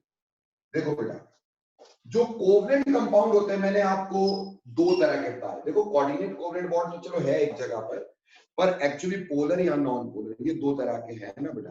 कोऑर्डिनेट बॉन्ड वाले डेफिनेटली पोलर होंगे क्योंकि उसमें डिफरेंट होंगे, ठीक, वो एक स्पेशल टाइप का कोवलेंट बॉन्ड है। अब देखो बेटे, जो नॉन पोलर कोवलेंट कंपाउंड है, non polar covalent compound, covalent compound is bad conductor, is bad conductor of electricity, of electricity। देखो बच्चे, जो नॉन पोलर है वो तो बैड कंडक्टर ऑफ इलेक्ट्रिसिटी होंगे, क्योंकि बेटा करंट के कैरियर दो होते हैं, या तो इलेक्ट्रॉन्स और या फिर आयंस। यहां पे ना आयंस है, ना चार्ज है, ना आयंस है, ना इलेक्ट्रॉन्स दे रहा है ये। तो non polar compounds are bad conductor of electricity. Non polar covalent compounds are bad conductor of electricity. Exception, exception again graphite. Graphite is non-polar. Graphite is non-polar. Yet graphite is non-polar. Yet it is conducting. It is a good conductor. Graphite carbon से मिलके बना है ना, तो carbon carbon same element में bond बन रहा है, तो नॉन पोलर है, नॉन पोलर है बट अ गुड कंडक्टर। ठीक, क्यों? इसमें एक एक इलेक्ट्रॉन फ्री होता है, तो इसका स्ट्रक्चर पता चलेगा तभी देखेंगे। इसमें एक एक इलेक्ट्रॉन फ्री होता है जो सारी शीट पे मूव करता रहता है, तो यहां फ्री इलेक्ट्रॉन्स होते हैं। Graphite good conductor due to free electrons, good conductor due to free electrons। ठीक है जी, क्लियर? तो पहली बात, नॉन पोलर कोवेलेंट कंपाउंड होते हैं वो बैड कंडक्टर ऑफ इलेक्ट्रिसिटी होती है। एक्सेप्शन है ग्रेफाइट, जो नॉन पोलर तो है बट गुड कंडक्टर है due to presence of free electrons. वहीं पर polar covalent compounds, polar covalent compounds are potential electrolytes. Potential electrolytes. Potential electrolytes which can conduct electricity in their aqueous forms. Water में डालो तो वो electricity को conduct करते हैं, वाटर में नहीं डालो तो वो इलेक्ट्रिसिटी को कंडक्ट नहीं करते हैं, क्योंकि वाटर में डालने से वो टूट जाते हैं और आयंस बन जाते हैं, अदरवाइज नहीं। जैसे तो मैंने बोला polar covalent compound are potential electrolytes, यानी conduct electricity in aqueous form, conduct electricity in aqueous form.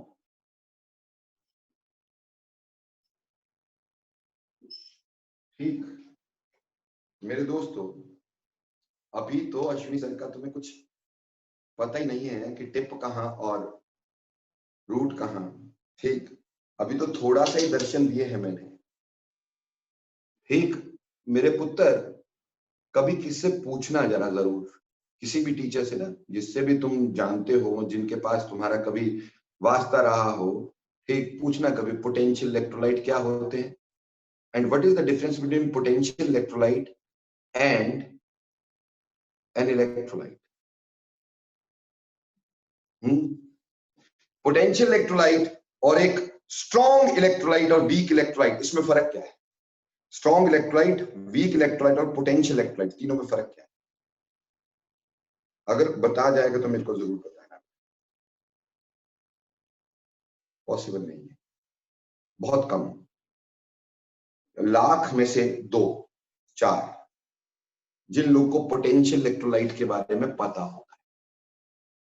ठीक समझो, मैं समझाता हूं तुम्हें, ऐसा कुछ नहीं है। इलेक्ट्रोलाइट उसको बोलते हैं विच conduct electricity in their molten और एक्वस फॉर्म।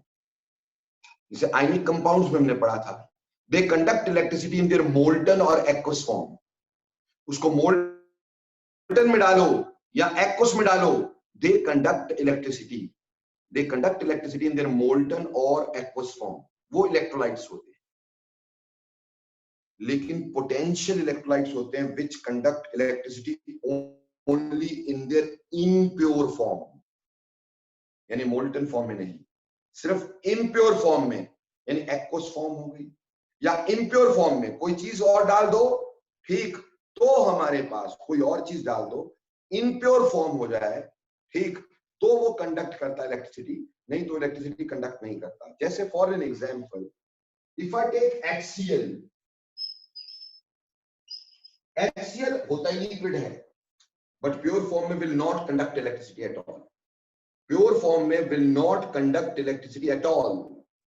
ठीक, तो यहां पे जब इसको वाटर में डालोगे तो it forms 1 H positive aqueous, जिसको H3O पॉजिटिव लिखते हैं, और Cl1 negative aqueous. Now ions are formed.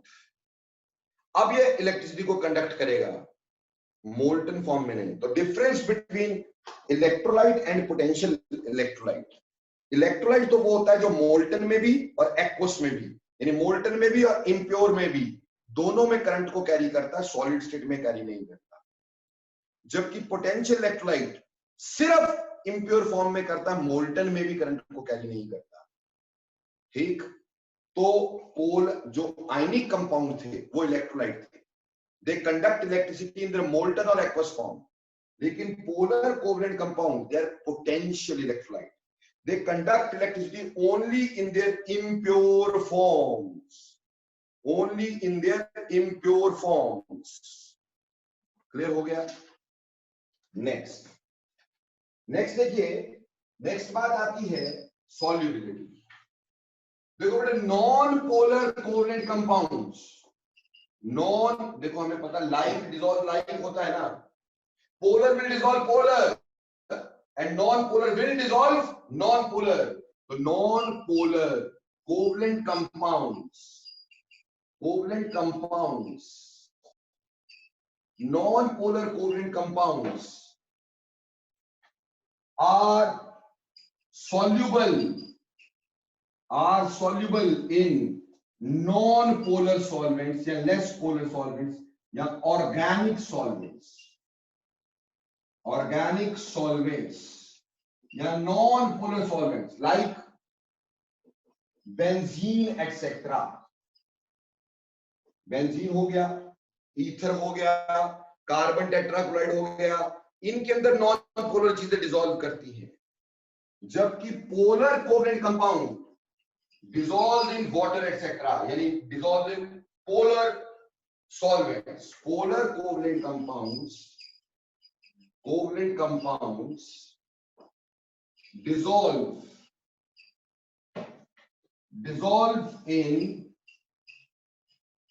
in polar solvent like water etc. Polar solvents like water. ठीक है जी, क्लियर। जैसे समझो एक होता है नैप्थलीन, घर पे सभी के नैप्थलीन बॉल्स होती होंगी, है ना, वो जिसमें व्हाइट बॉल्स होती है ना, कपड़ों में डालते हैं भाई ताकि कपड़ों में कोई कीड़ा वीड़ा ना लगे। तो नैप्थलीन बॉल्स को अगर आप पानी में डिसॉल्व करो नहीं होंगी, और अगर होंगी भी तो बहुत बहुत बहुत बहुत बहुत स्लो रेट से, वैसे डिसॉल्व नहीं होंगी, दे विल नॉट डिसॉल्व, ठीक। लेकिन उसी को बेंजीन में डालो क्विकली डिसॉल्व हो जाएंगे, ठीक, दे डिसॉल्व क्विकली इन बेंजीन। और वहीं पर HCl ले लो, HCl वाटर में डालो फटाफट डिसॉल्व होगा, लेकिन इसी HCl को बेंजीन में डाल दो तो डिसॉल्व नहीं होगा, क्योंकि like dissolves like, polar will dissolve polar and non polar will dissolve non polar. समझ में आई? इसलिए नॉन पोलर ऑर्गेनिक सॉल्वेंट्स में और पोलर जो हैं वो इनऑर्गेनिक सॉल्वेंट्स में। अगली बात बेटे हमारे पास क्या आती है, ध्यान दीजिएगा। जो लास्ट बात है हमारे पास इनमें, मतलब समझ लो one of the last things we have to say that covalent compounds show molecular reactions which are slow. Covalent compounds show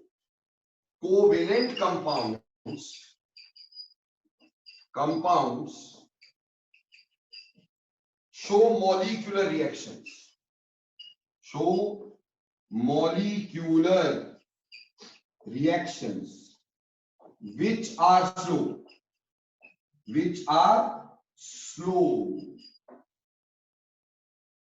जो कोवलेंट कंपाउंड है वो मॉलिक्यूलर रिएक्शन शो करते हैं, यानी मॉलिक्यूल्स आपस में रिएक्ट करते हैं, तो स्लो होते हैं। क्यों? उसमें मेकिंग और ब्रेकिंग ऑफ बॉन्ड होती है। पहले पुराने बॉन्ड टूटेंगे, फिर नए बॉन्ड बनेंगे। आयनिक कंपाउंड्स में पता पहले से चार्जेस होते हैं, जैसे अगर आयनिक कंपाउंड NaCl था तो Na पॉजिटिव Cl नेगेटिव और Ag1 पॉजिटिव NO3 1 नेगेटिव, तो ये आयनिक कंपाउंड था, तो फटाफट से पॉजिटिव नेगेटिव जुड़े, यानी इसमें बॉन्ड तोड़ने की जरूरत नहीं, पॉजिटिव नेगेटिव सीधे जुड़ जाएंगे, अट्रैक्ट हो जाएंगे और उससे ये रिएक्शन हो जाएगा। So this reaction will be very fast reaction as this is ionic reaction. So यहाँ पे ions participate कर रहे हैं बेटा, so ये ionic reaction है। Ionic reaction में क्या होता है, पॉजिटिव नेगेटिव अट्रैक्ट करते हैं, reaction is quite quick. But बेटे in case of reactions like covalent reactions like methane plus chlorine giving us CH3Cl plus HCl, so this reaction is somewhat slow because what will happen, पहले आपका CH4 का bond टूटेगा, ठीक, फिर chlorine का bond इसके साथ बनेगा, फिर H और Cl का बॉन्ड बनेगा, यानी making and breaking of bond takes place and it takes some time. तो जो कोवलेंट कंपाउंड होते हैं they show molecular reactions which are quite slow because there is making and breaking of bonds. In case of ionic reactions were very fast because only ions were participating, and ions have positive negative charges, you can say attract each other and can react very easily. So making breaking की जगह सीधे ही आपस में attraction होती है, So these are some of the properties of covalent compounds. That covalent bonds are formed by sharing of electron. Therefore, they are formed by overlap of orbitals. And because orbitals are directional in nature, covalent bonds are directional. And because of directional nature, covalent compounds bear shapes and geometries. Because they bear shape and geometry, covalent compounds show isomerism. Covalent bonds are weaker than ionic bonds. So generally, covalent compounds are liquid or gas. But if they form network, they become hardest. For example, diamond, B4C3, SiC, quartz, etc. They all are networking structures. But there is an exception also. Graphite is a network, but still is a soft because it has a sheet structure. And in between the sheets, weak forces are there. So one sheet slips over other. It gives soft nature. But networking, because of networking, its melting point is quite high. जो non-polar covalent compounds होते हैं, they are bad conductor of electricity, with the exception of graphite. But polar covalent compounds are potential electrolyte which conduct electricity only in their impure forms. Non-polar covalent compounds are soluble in organic solvents like benzene, etc. But polar covalent compounds dissolve in water like polar solvents, acetic acid, etc. Covalent compounds show molecular reaction which are quite slow. फटाफट से बोलो, ये सारी बातें तुम्हें clear हो गई कि नहीं?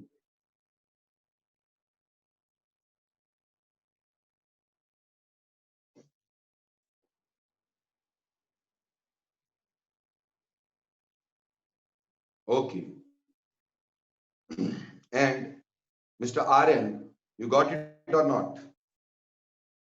Yes, sir. Okay, thank you. So next, अब देखते हैं बेटे, just give me 1 second.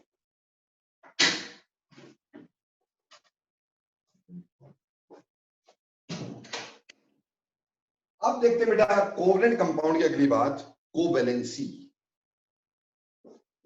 Covalency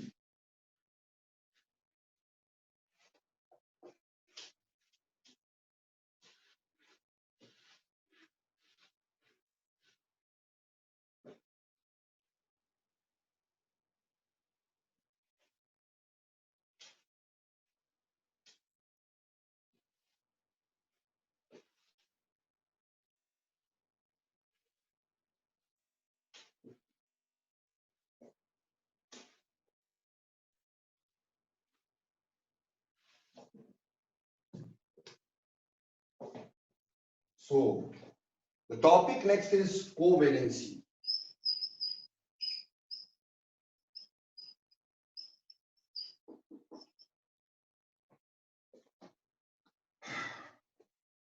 Now, what do you mean by covalency? It is capacity of an element to share electrons to form covalent bonds. कोई element कितने electrons share कर सकता है?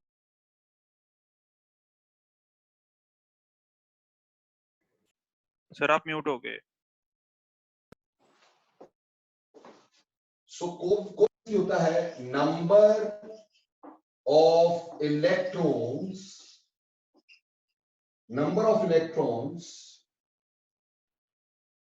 shared, which can be shared,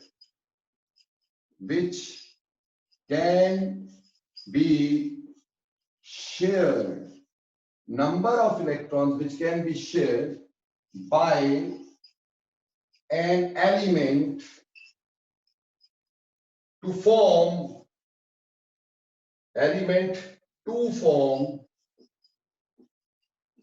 covalent bonds. क्या कहा? Number of electrons which can be shared by an element to form covalent bonds is called as covalency. तो covalency होती है number of electrons which can be shared by an element to form covalent bonds. So that is called as covalency.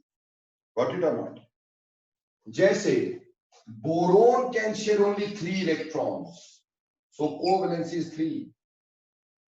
हमारे पास carbon can share 4 electrons. Covalency is 4. Similarly, oxygen can share 2. तो तो obviously covalency is 2, ठीक। और रही बात fluorine can show 1। Generally ये covalency होती क्या है, कैसे पता चलता है? जैसे कार्बन की 4 लिख दी सर ने, ऑक्सीजन की 2 लिख दी, कैसे लिखी? पहली बात, कोवेलेंसी नॉन मेटल्स के लिए होती है ना। सो नॉन मेटल इलेक्ट्रॉन देते नहीं है, इसलिए number of valence electrons in a non metal till 4 is equal to covalency. जिस नॉन मेटल में वैलेंस इलेक्ट्रॉन 4 तक होते हैं, वो उसकी कोवेलेंसी होती है वैलेंस इलेक्ट्रॉन के बराबर। जैसे बोरोन के वैलेंस शेल में 3 है,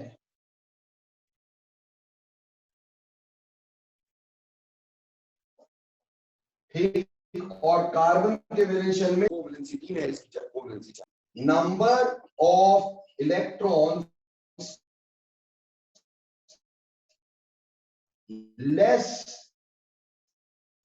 then number of valence electrons are more than 4 is equal to covalency। मतलब अगर हमारे पास वैलेंस इलेक्ट्रॉन 4 से ज्यादा है, तो हम फिर ये देखते हैं कि ऑक्टेट से कम कितने हुए। जैसे नाइट्रोजन के वैलेंस शेल में नाइट्रोजन 2 और 5, तो वैलेंस शेल में कितने इलेक्ट्रॉन है? 5।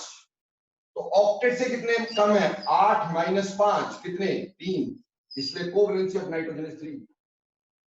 ऑक्सीजन की बात कर लो, ऑक्सीजन के वैलेंस शेल में 2 और 6, ठीक है, 8 होते ना इलेक्ट्रॉन टोटल, तो 2 और 6।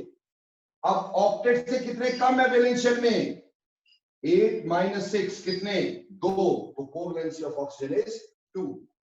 सिमिलरली फ्लोरीन में 2 और 7, तो वैलेंस शेल में कितने इलेक्ट्रॉन है? वैलेंस शेल में 7 है। ऑक्टेट से कितने कम है?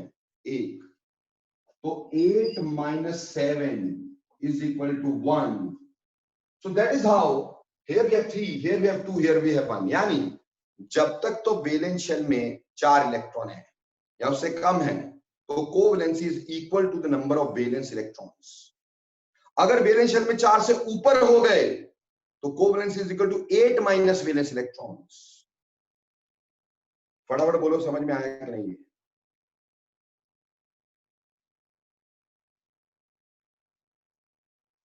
Now, next part. There are some like phosphorus. They show covalency of 3 as well as 5. इसके वैलेंस शेल में 5 इलेक्ट्रॉन होते हैं, ठीक। तो एक्चुअली तो क्या होना चाहिए? 5 के लिए 8 माइनस 5 3 होना चाहिए था, तो कोवेलेंसी 3 होनी चाहिए थी। But it also shows covalency of 5। Sulphur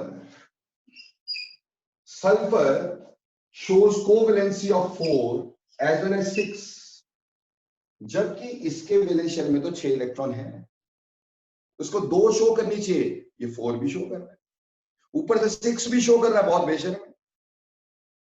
तो इसको बोलेंगे वेरिएबल कोवेलेंसी। क्या बोलेंगे? वेरिएबल कोवेलेंसीज। तो many element show variable covalency.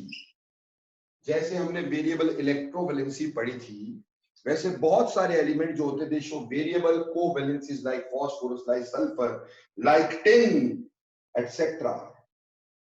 ठीक है बच्चे, क्लियर?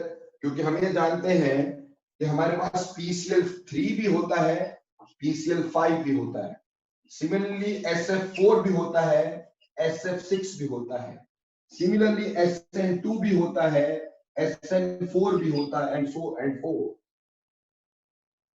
ठीक है बच्चों, इसके 2 रीजन होते हैं। वेरिएबल कोवेलेंसी के 2 रीजन होते हैं। पहला रीजन, पार्टिसिपेशन ऑफ या participation participation of outer d orbitals along with inner orbitals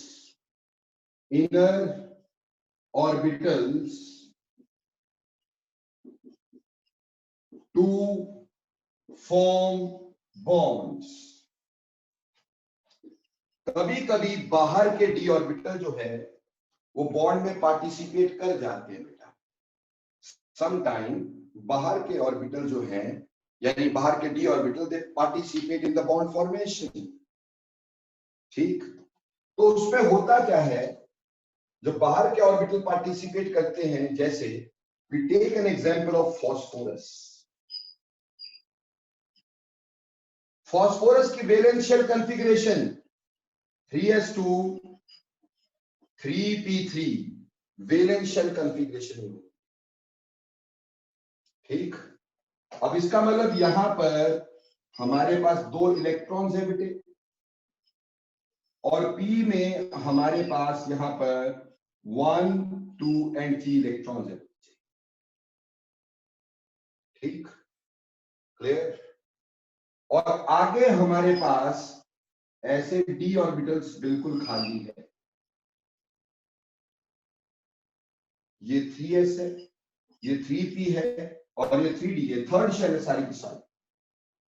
अब पहले क्या हुआ, पहले तो ये हुआ कि भाई इसने यहां बॉन्ड बनाया होगा, इसने यहां बॉन्ड बनाया होगा, इसने यहां बॉन्ड बनाया होगा, कोवलेंट बॉन्ड, तो PCl3 बना होगा.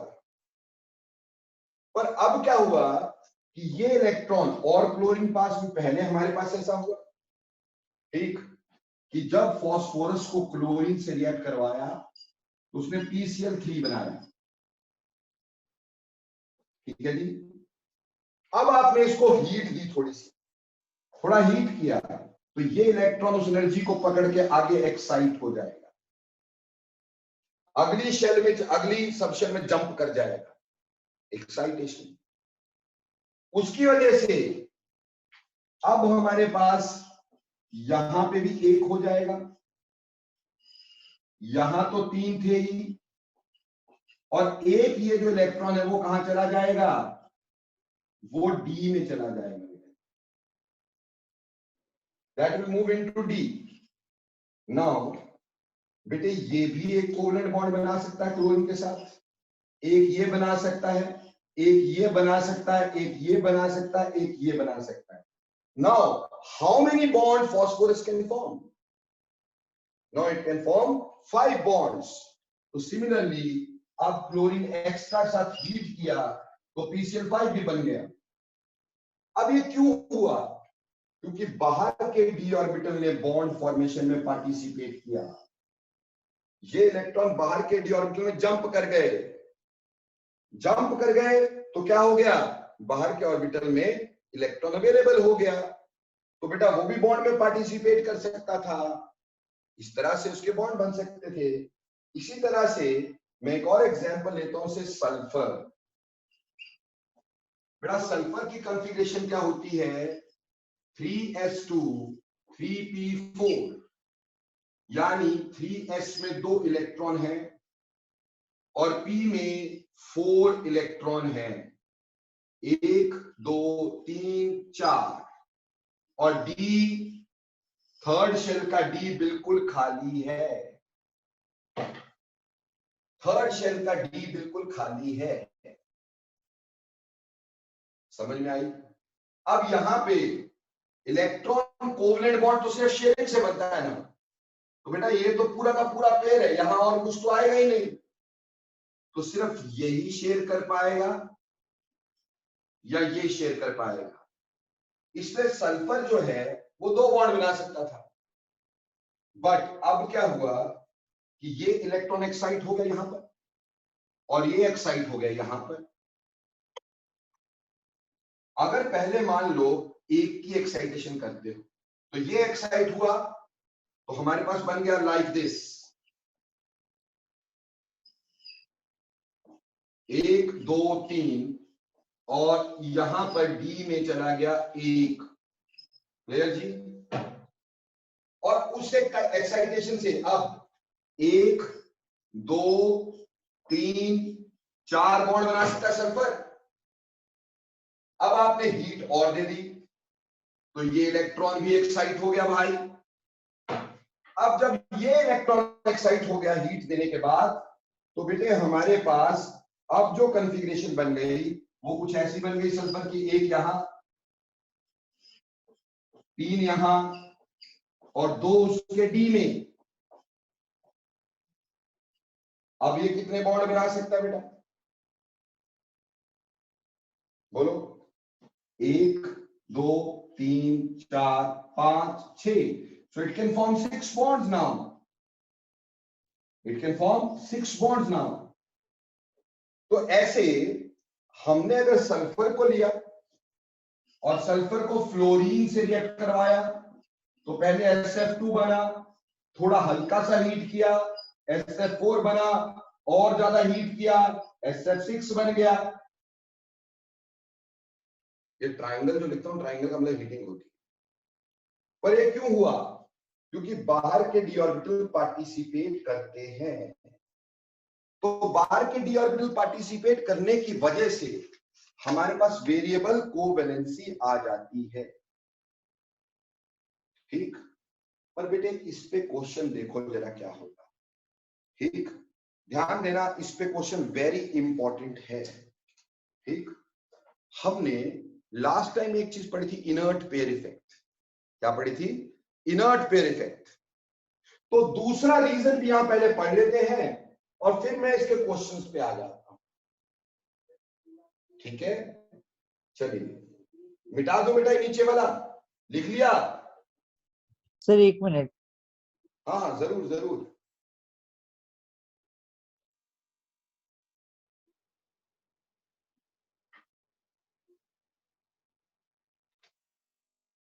Yes sir. Okay,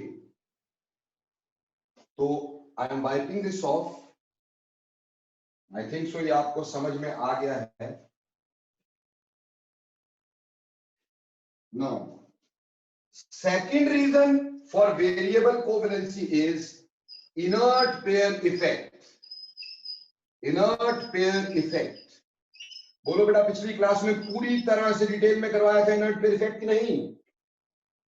Everything was told about inert pair effect in previous class. Question भी करवाए थे उसके मैंने। तो बस इनर्ट पेयर इफेक्ट क्या होता है? Reluctance of s electron, reluctance of s electrons to take part in bond formation, to take part in bond formation, bond formation, to take part in bond formation, reluctance of s electron to take part in bond formation. जैसे tin के case में हमने बोला tin की configuration 5s2 5p2 होती है। ठीक? तो जब क्लोरीन से इसको जोड़ते हैं तो पहले SnCl2 बनाता है और यहाँ पे सिर्फ p ऑर्बिटल पार्टिसिपेट करते हैं और ये पार्टिसिपेट नहीं करता। इसको अपन क्या बोल देते हैं? Inert pair. और फिर अगर ज्यादा क्लोरीन का हीट करो तो वो SnCl4 बना देता है, तो इनर्ट पेयर की तरह वर्क नहीं करता। लेड के केस में मैंने बताया था कि लेड में होता ही क्या है? 6s2 6p2, क्लोरीन से रिएक्ट करवाओ PbCl2 ही बनेगा, क्योंकि लेड में इनर्ट पेयर इफेक्ट बहुत स्ट्रॉन्ग रहता है। क्लोरीन के साथ तो फिर भी PbCl4 बना लेते हैं, बट अगर ब्रोमीन होता तो बेटे PbBr4 तो बनता ही नहीं। वो पिछली बार समझाया था क्यों। याद है ये क्वेश्चन जो कल टेस्ट में आया? PbCl4 is known but PbBr4 is not known. बोलो लास्ट टाइम करवाया था ना ये मैंने। तो इनर्ट पेयर इफेक्ट को मैं ऑलरेडी करवा चुका हूं, पूरी तसल्ली से करवा चुका हूं, एक एक चीज बता चुका हूं, तो उसको अपन अब डील नहीं कर रहे हैं। ठीक? आर्यन आपको मैं अलग से बता दूंगा बेटा, I will send you a lecture जिसमें आपको पता चल जाएगा। Got it? अब देखो बेटा, इनर्ट पेयर इफेक्ट से हमारे पास क्या है कि इनर्ट पेयर इफेक्ट की बात करें, reluctance of s electron to take part in bond formation. ठीक, इन दो वजह से हमारे पास वेरिएबल इलेक्ट्रोवैलेंसी होती है। अभी क्वेश्चन देखो जरा, बहुत मजेदार क्वेश्चन है, ध्यान दीजिएगा।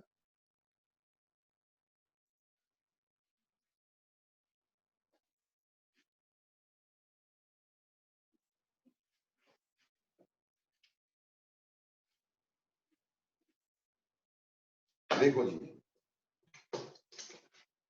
क्वेश्चन हमारे पास है PCl5 exists but NCl5 and BiCl5 does not.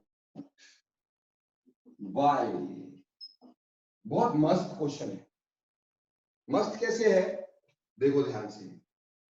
Nitrogen family को न्यूज पेपर आज सब बिकेगा, इसमें से नाइट्रोजन, फास्फोरस और बिस्मथ को लिया जा रहा है। ठीक है, फैमिली एक है। अब हमसे बोला गया नाइट्रोजन का NCl5 नहीं बनता और नीचे वाले का BiCl5 नहीं बनता, जबकि PCl5 बनता है, AsCl5 बनता है, SbCl5 बनता है, पर NCl5 या BiCl5 नहीं बनता। क्यों? देखो बेटा, जो नीचे वाले होते हैं उसके लिए तो हमने पिछली बार पढ़ा था इनर्ट पेयर इफेक्ट, कि नीचे जाते हुए इनर्ट पेयर इफेक्ट बढ़ता है। तो in case of bismuth,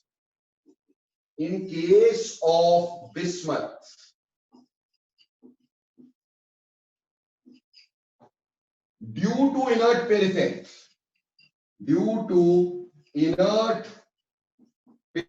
effect, it does not form BiCl5, क्योंकि बिस्मथ की कॉन्फ़िगरेशन थी बेटा 6s2 6p3, तो ये बॉन्ड में पार्टिसिपेट कर नहीं रहे, ये इनर्ट पेयर है। मैंने बताया था कि डाउनवर्ड जाते हुए इनर्ट पेयर इफेक्ट बढ़ जाता है। क्यों? क्योंकि इससे पहले D and F ऑर्बिटल आ जाएंगे विच आर पुअर स्क्रीनर्स, तो वो S के इलेक्ट्रॉन को स्क्रीन नहीं करेंगे, तो S के electron will be tightly held, will not be given easily. इसलिए ये S के इलेक्ट्रॉन इनर्ट पेयर हैं, ये बॉन्ड में पार्टिसिपेट नहीं करेंगे, सिर्फ बाहर के 3 इलेक्ट्रॉन ही बॉन्ड में पार्टिसिपेट करेंगे। इसलिए BiCl3 तो बनेगा, लेकिन BiCl5 नहीं बनेगा। तो नीचे वालों के लिए तो चलो इनर्ट पेयर इफेक्ट है, बट व्हाट अबाउट नाइट्रोजन? ऊपर तो इनर्ट पेयर इफेक्ट होता ही नहीं। इनर्ट पेयर इफेक्ट तो डाउन द ग्रुप होता है, ऊपर तो होता ही नहीं है बेटा। अब देखो फिर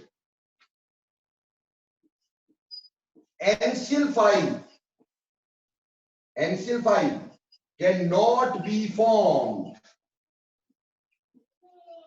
because of unavailability of vacant d orbitals।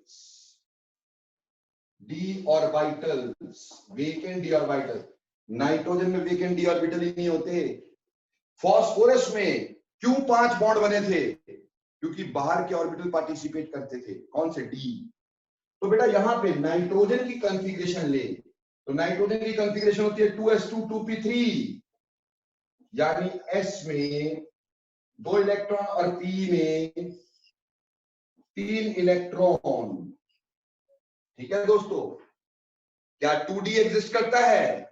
2d होता नहीं, तो d ऑर्बिटल है नहीं, ये इलेक्ट्रॉन एक्साइट हो नहीं सकता, d ऑर्बिटल पार्टिसिपेट कर नहीं सकता, तो सिर्फ और सिर्फ यही पार्टिसिपेट करेगा। तो हमारे पास 3 Cl जुड़ सकते हैं, ये कोऑर्डिनेट बॉन्ड बना सकता है।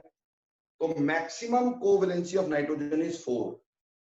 Nitrogen can never be pentavalent, nitrogen कभी पेंटावेलेंट नहीं होता। हालांकि इसकी वैलेंसी 5 दिखती है हमें, पर nitrogen can never be pentavalent. क्यों? उसमें वेकेंट डी ऑर्बिटल नहीं है। तो बेटा जो नीचे वाले होंगे उसमें variable covalency inert pair effect की वजह से होगी। जो नीचे वाले होंगे उसमें वेरिएबल कोवैलेंसी, जैसे टिन के केस में टिन भी नीचे आता था, ठीक, थैलियम के केस में, ठीक, लेड के केस में वो नीचे हैं, उसमें इनर्ट पेयर इफेक्ट। और सबसे ऊपर वाले अगर बड़ी वैलेंसी शो नहीं करते, that is due to absence of vacant d orbitals, that is due to absence of vacant d orbital. ऊपर वेकेंट डी ऑर्बिटल नहीं होते, कहां पे? सिर्फ सेकंड पीरियड में नहीं होते। यानी कौन कौन अपनी वैलेंसी बढ़ा नहीं सकता? नाइट्रोजन, ठीक, carbon, carbon, nitrogen, oxygen, fluorine cannot extend their valencies, cannot extend their valencies, extend their valencies because of absence of d orbitals, absence of d orbitals। तो देखो बेटे, कोवैलेंसी जो है वो मैंने आपको समझाई कि कोवैलेंसी क्या होती है। तो कोवैलेंसी होती है दैट कि कितना कोई इलेक्ट्रॉन दे सकता है to form a covalent bond, how many electron an element can share to form covalent bond. उसमें बोला जब तक इलेक्ट्रॉन 4 तक है तब तक तो नंबर ऑफ वैलेंस इलेक्ट्रॉन देख लो, जब 4 से ज्यादा हो जाए तो 8 से माइनस कर दो वैलेंस इलेक्ट्रॉन, तो आपकी कोवैलेंसी आती है। पर कई जगहों पे कोवैलेंसी वेरिएबल होती है, जैसे फॉस्फोरस एटसेट्रा, सभी जगह होती है, सिर्फ ऊपर नहीं होती, सबसे ऊपर वाले में या सबसे नीचे वाले में नहीं होती, ठीक। वेरिएबल कोवैलेंसी का रीजन होता है बेटे आपके पास दो, एक तो participation of outer D orbital और दूसरा इनर्ट पेयर इफेक्ट, ठीक। जो इनर्ट पेयर इफेक्ट है वो डाउन द ग्रुप लगता है और एब्सेंस ऑफ डी ऑर्बिटल वो अबव होते हैं। तो जो सबसे पहले एलिमेंट है that is carbon, nitrogen, oxygen, fluorine, they cannot extend their valencies because of the absence of d orbitals। इसे क्वेश्चन और देखो, ये मिटा दो बच्चे। See one more question, हमें बोला which of the following does not exist, which of the following does not exist, ठीक। ए आंसर है CCl6 2 नेगेटिव, बी है SiCl6 2 नेगेटिव,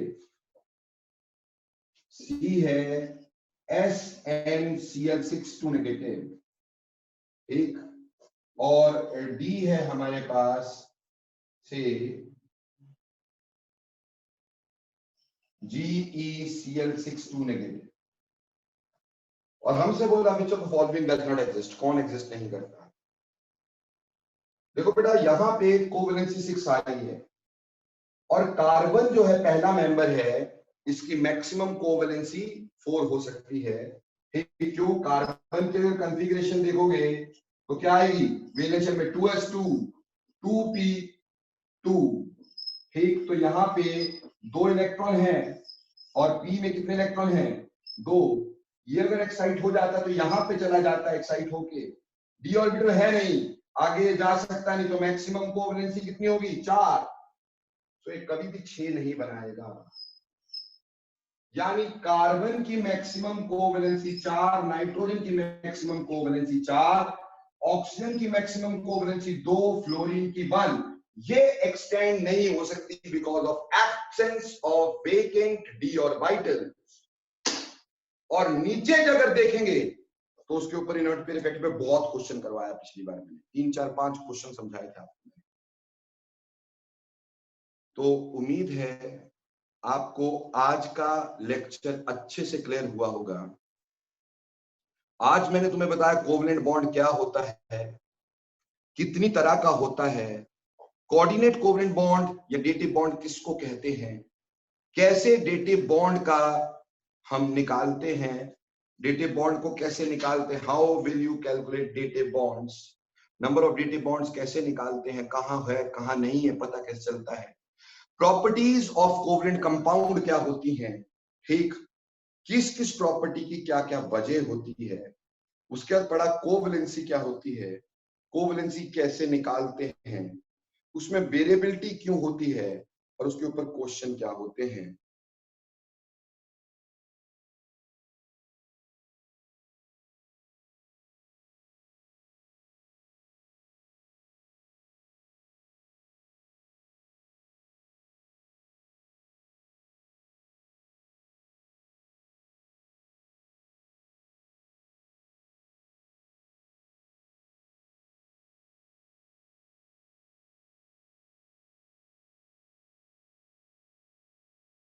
अच्छा लिखना है बोर्ड से, okay okay okay, you can write. So before asking your problems, let me first ask, do you have any problems in today's lecture? Excuse me sir. Sir Yes, go. हाँ जी sir, कल का जो test होता है उसमें एक छोटा सा डाउट है, वो सबसे यार मैं अभी की बात कर रहा हूँ ना बेटा, कल के टेस्ट की भी करता हूँ बात, अभी का पढ़ाया हुआ समझ में आ गया बेटे? Yes. Sir last sir I have a doubt. हाँ जी बोलिए, डाउट आज का बोलिए। सर जो आपने रीजन फर्स्ट रीजन था सल्फर वाला, वो एक बार रिपीट कर दोगे आप? सल्फर वाला कौन सा बेटे? जो सल्फर और फ्लोरीन का था। दैट इज यू कैन से वेरिएबल कोवेलेंसी की बात कर रहे हो बेटा? हाँ जी सर। देखो बेटा, वेरिएबल कोवेलेंसी में जो सल्फर का एग्जांपल मैंने तुम्हारे साथ शो किया, वो ऐसे किया, तुषार आई थिंक सो आपने लिख लिया होगा तो मैंने मिटा दिया, ठीक, लिख लिया ना बेटा?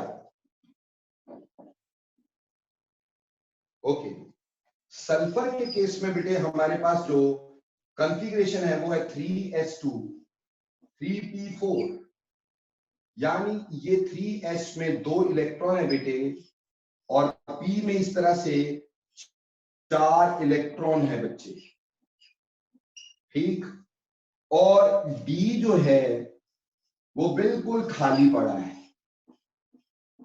ये 3s 3p 3d, क्योंकि 2d एग्जिस्ट नहीं करता तो नाइट्रोजन में ये होता नहीं है, ठीक। अब देखो बेटा यहां पे क्या है कि पहले तो सिर्फ आपके पास सल्फर ये बॉन्ड बना सकता था, फ्लोरीन के साथ ये बॉन्ड बना सकता था, तो यू कुड हैव SF2। अब आपने क्या किया, इसको एनर्जी दी, आपने इसको हीट किया तो ये इलेक्ट्रॉन यहां जंप कर गया। Now the configuration changes to, after jumping this electron, the configuration changes to this 1 2 3, and this electron jumped to this particular, ठीक है जी। Now how many orbitals are 3 4, so there are 4 which are available. Now when you heat it up, so hence it forms SF4. When you further heat it up, this electron jumps over here, और heat करेंगे तो ये electron भी jump कर जाएगा, तो हमारे पास यहां पे 1, यहां पे 3 और यहां पे 2 हो जाएंगे। Now sulphur can form 1 2 3 4 5 and 6 bonds.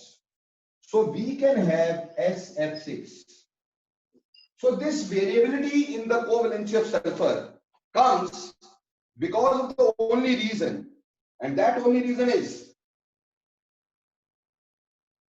presence of vacant d orbitals. d orbital ना होते तो जंप नहीं होता। बोलो समझ में आ गया कि नहीं आ गया? Yes or no? Yes sir. So are you clear बेटा? Yes sir. Okay. Thank Any you other doubts from today's lecture? Okay, नहीं है। सर अब आ लास्ट जाओ क्वेश्चन बेटा, का बोलो। सर लास्ट क्वेश्चन का आंसर क्या था? CCl तुमने 6 करा 4 negative. Carbon cannot extend its shell more than 4. Okay sir. ठीक बेटा, ओके। हाँ जी, अब बोलो बेटा, कल के टेस्ट में किस किस को क्या क्या डाउट है? चलो बोलो फटाफट। सर बॉर्न हेबर साइकिल वाला क्वेश्चन नहीं आता था। अरे क्यों, बॉर्न-हेबर साइकिल तो सारा ही करवाया था मैंने। सर डिफिकल्टी आ रही है, अभी समझ नहीं आया, वो एक बार एक्सप्लेन कर दो दोबारा। कोई बात नहीं, मैं उसको एक्सप्लेन कर देता हूँ। और किसी का कोई doubt? Sir Born Haber cycle. Born Haber cycle, okay. और कोई? सर जो सिक्स निकालना था। एक एक करके, एक एक करके। यस, जसनूर बोलो, क्या बोलना चाह रहे हो? सर 6 क्वेश्चन का मेरे को तरीका नहीं पता निकालने का, लेकिन आंसर पता है। Okay, 6 question. और बेटा अगला बच्चा, कोई और बेटे? तो नेक्स्ट टाइम हम लेक्चर शुरू करने के पहले अपना टेस्ट डिस्कस कर देंगे, ताकि आपको कोई प्रॉब्लम न रहे। डन? Yes sir. तब तक आप अपना टेस्ट एक बार फिर देख लेना, हो सकता है किसी को कोई डाउट रहता हो तो ना रहे। ठीक है बच्चे, क्लियर? और रही बात, फेस टेस्ट हमने रखा था बेटा, आपको मैंने संडे तक बोला था करने के लिए, है ना बेटा? बोला था ना? So this coming Friday you will be having phase test in the class. Coming Friday, you will be having face test in the class. ठीक है, हालांकि सैटरडे भी टेस्ट होगा, बट यहाँ कमिंग संडे रख लेते हैं। Yes, next Sunday you will be having face test in the class. Sir chapter पहले 3 चैप्टर। अभी यार फेस टेस्ट क्या होता है, इतने टाइम से अनाउंस कर रखा है ये बात मैंने मेरे भाई। You will be having face test of first 3 chapters and 45 questions का टेस्ट होगा। Proper NEET level, JEE level का टेस्ट होगा। ठीक, thank you for today. Aryan, are you there still और चले गए? Yes sir. Thank you very much sir. तो समझ में आ गया बेटा आर्यन? हाँ जी sir. Okay, be in touch बेटा, अभी बहुत सारा कुछ बाकी है, अभी तो पहला क्लास है। 1-2 क्लास लगाओ तसल्ली से, ठीक? पता चलेगा तुम्हें फर्क औरों में और मेरे में बहुत जल्दी। थैंक्स लॉट बेटे। Okay, thank you sir. Thank you.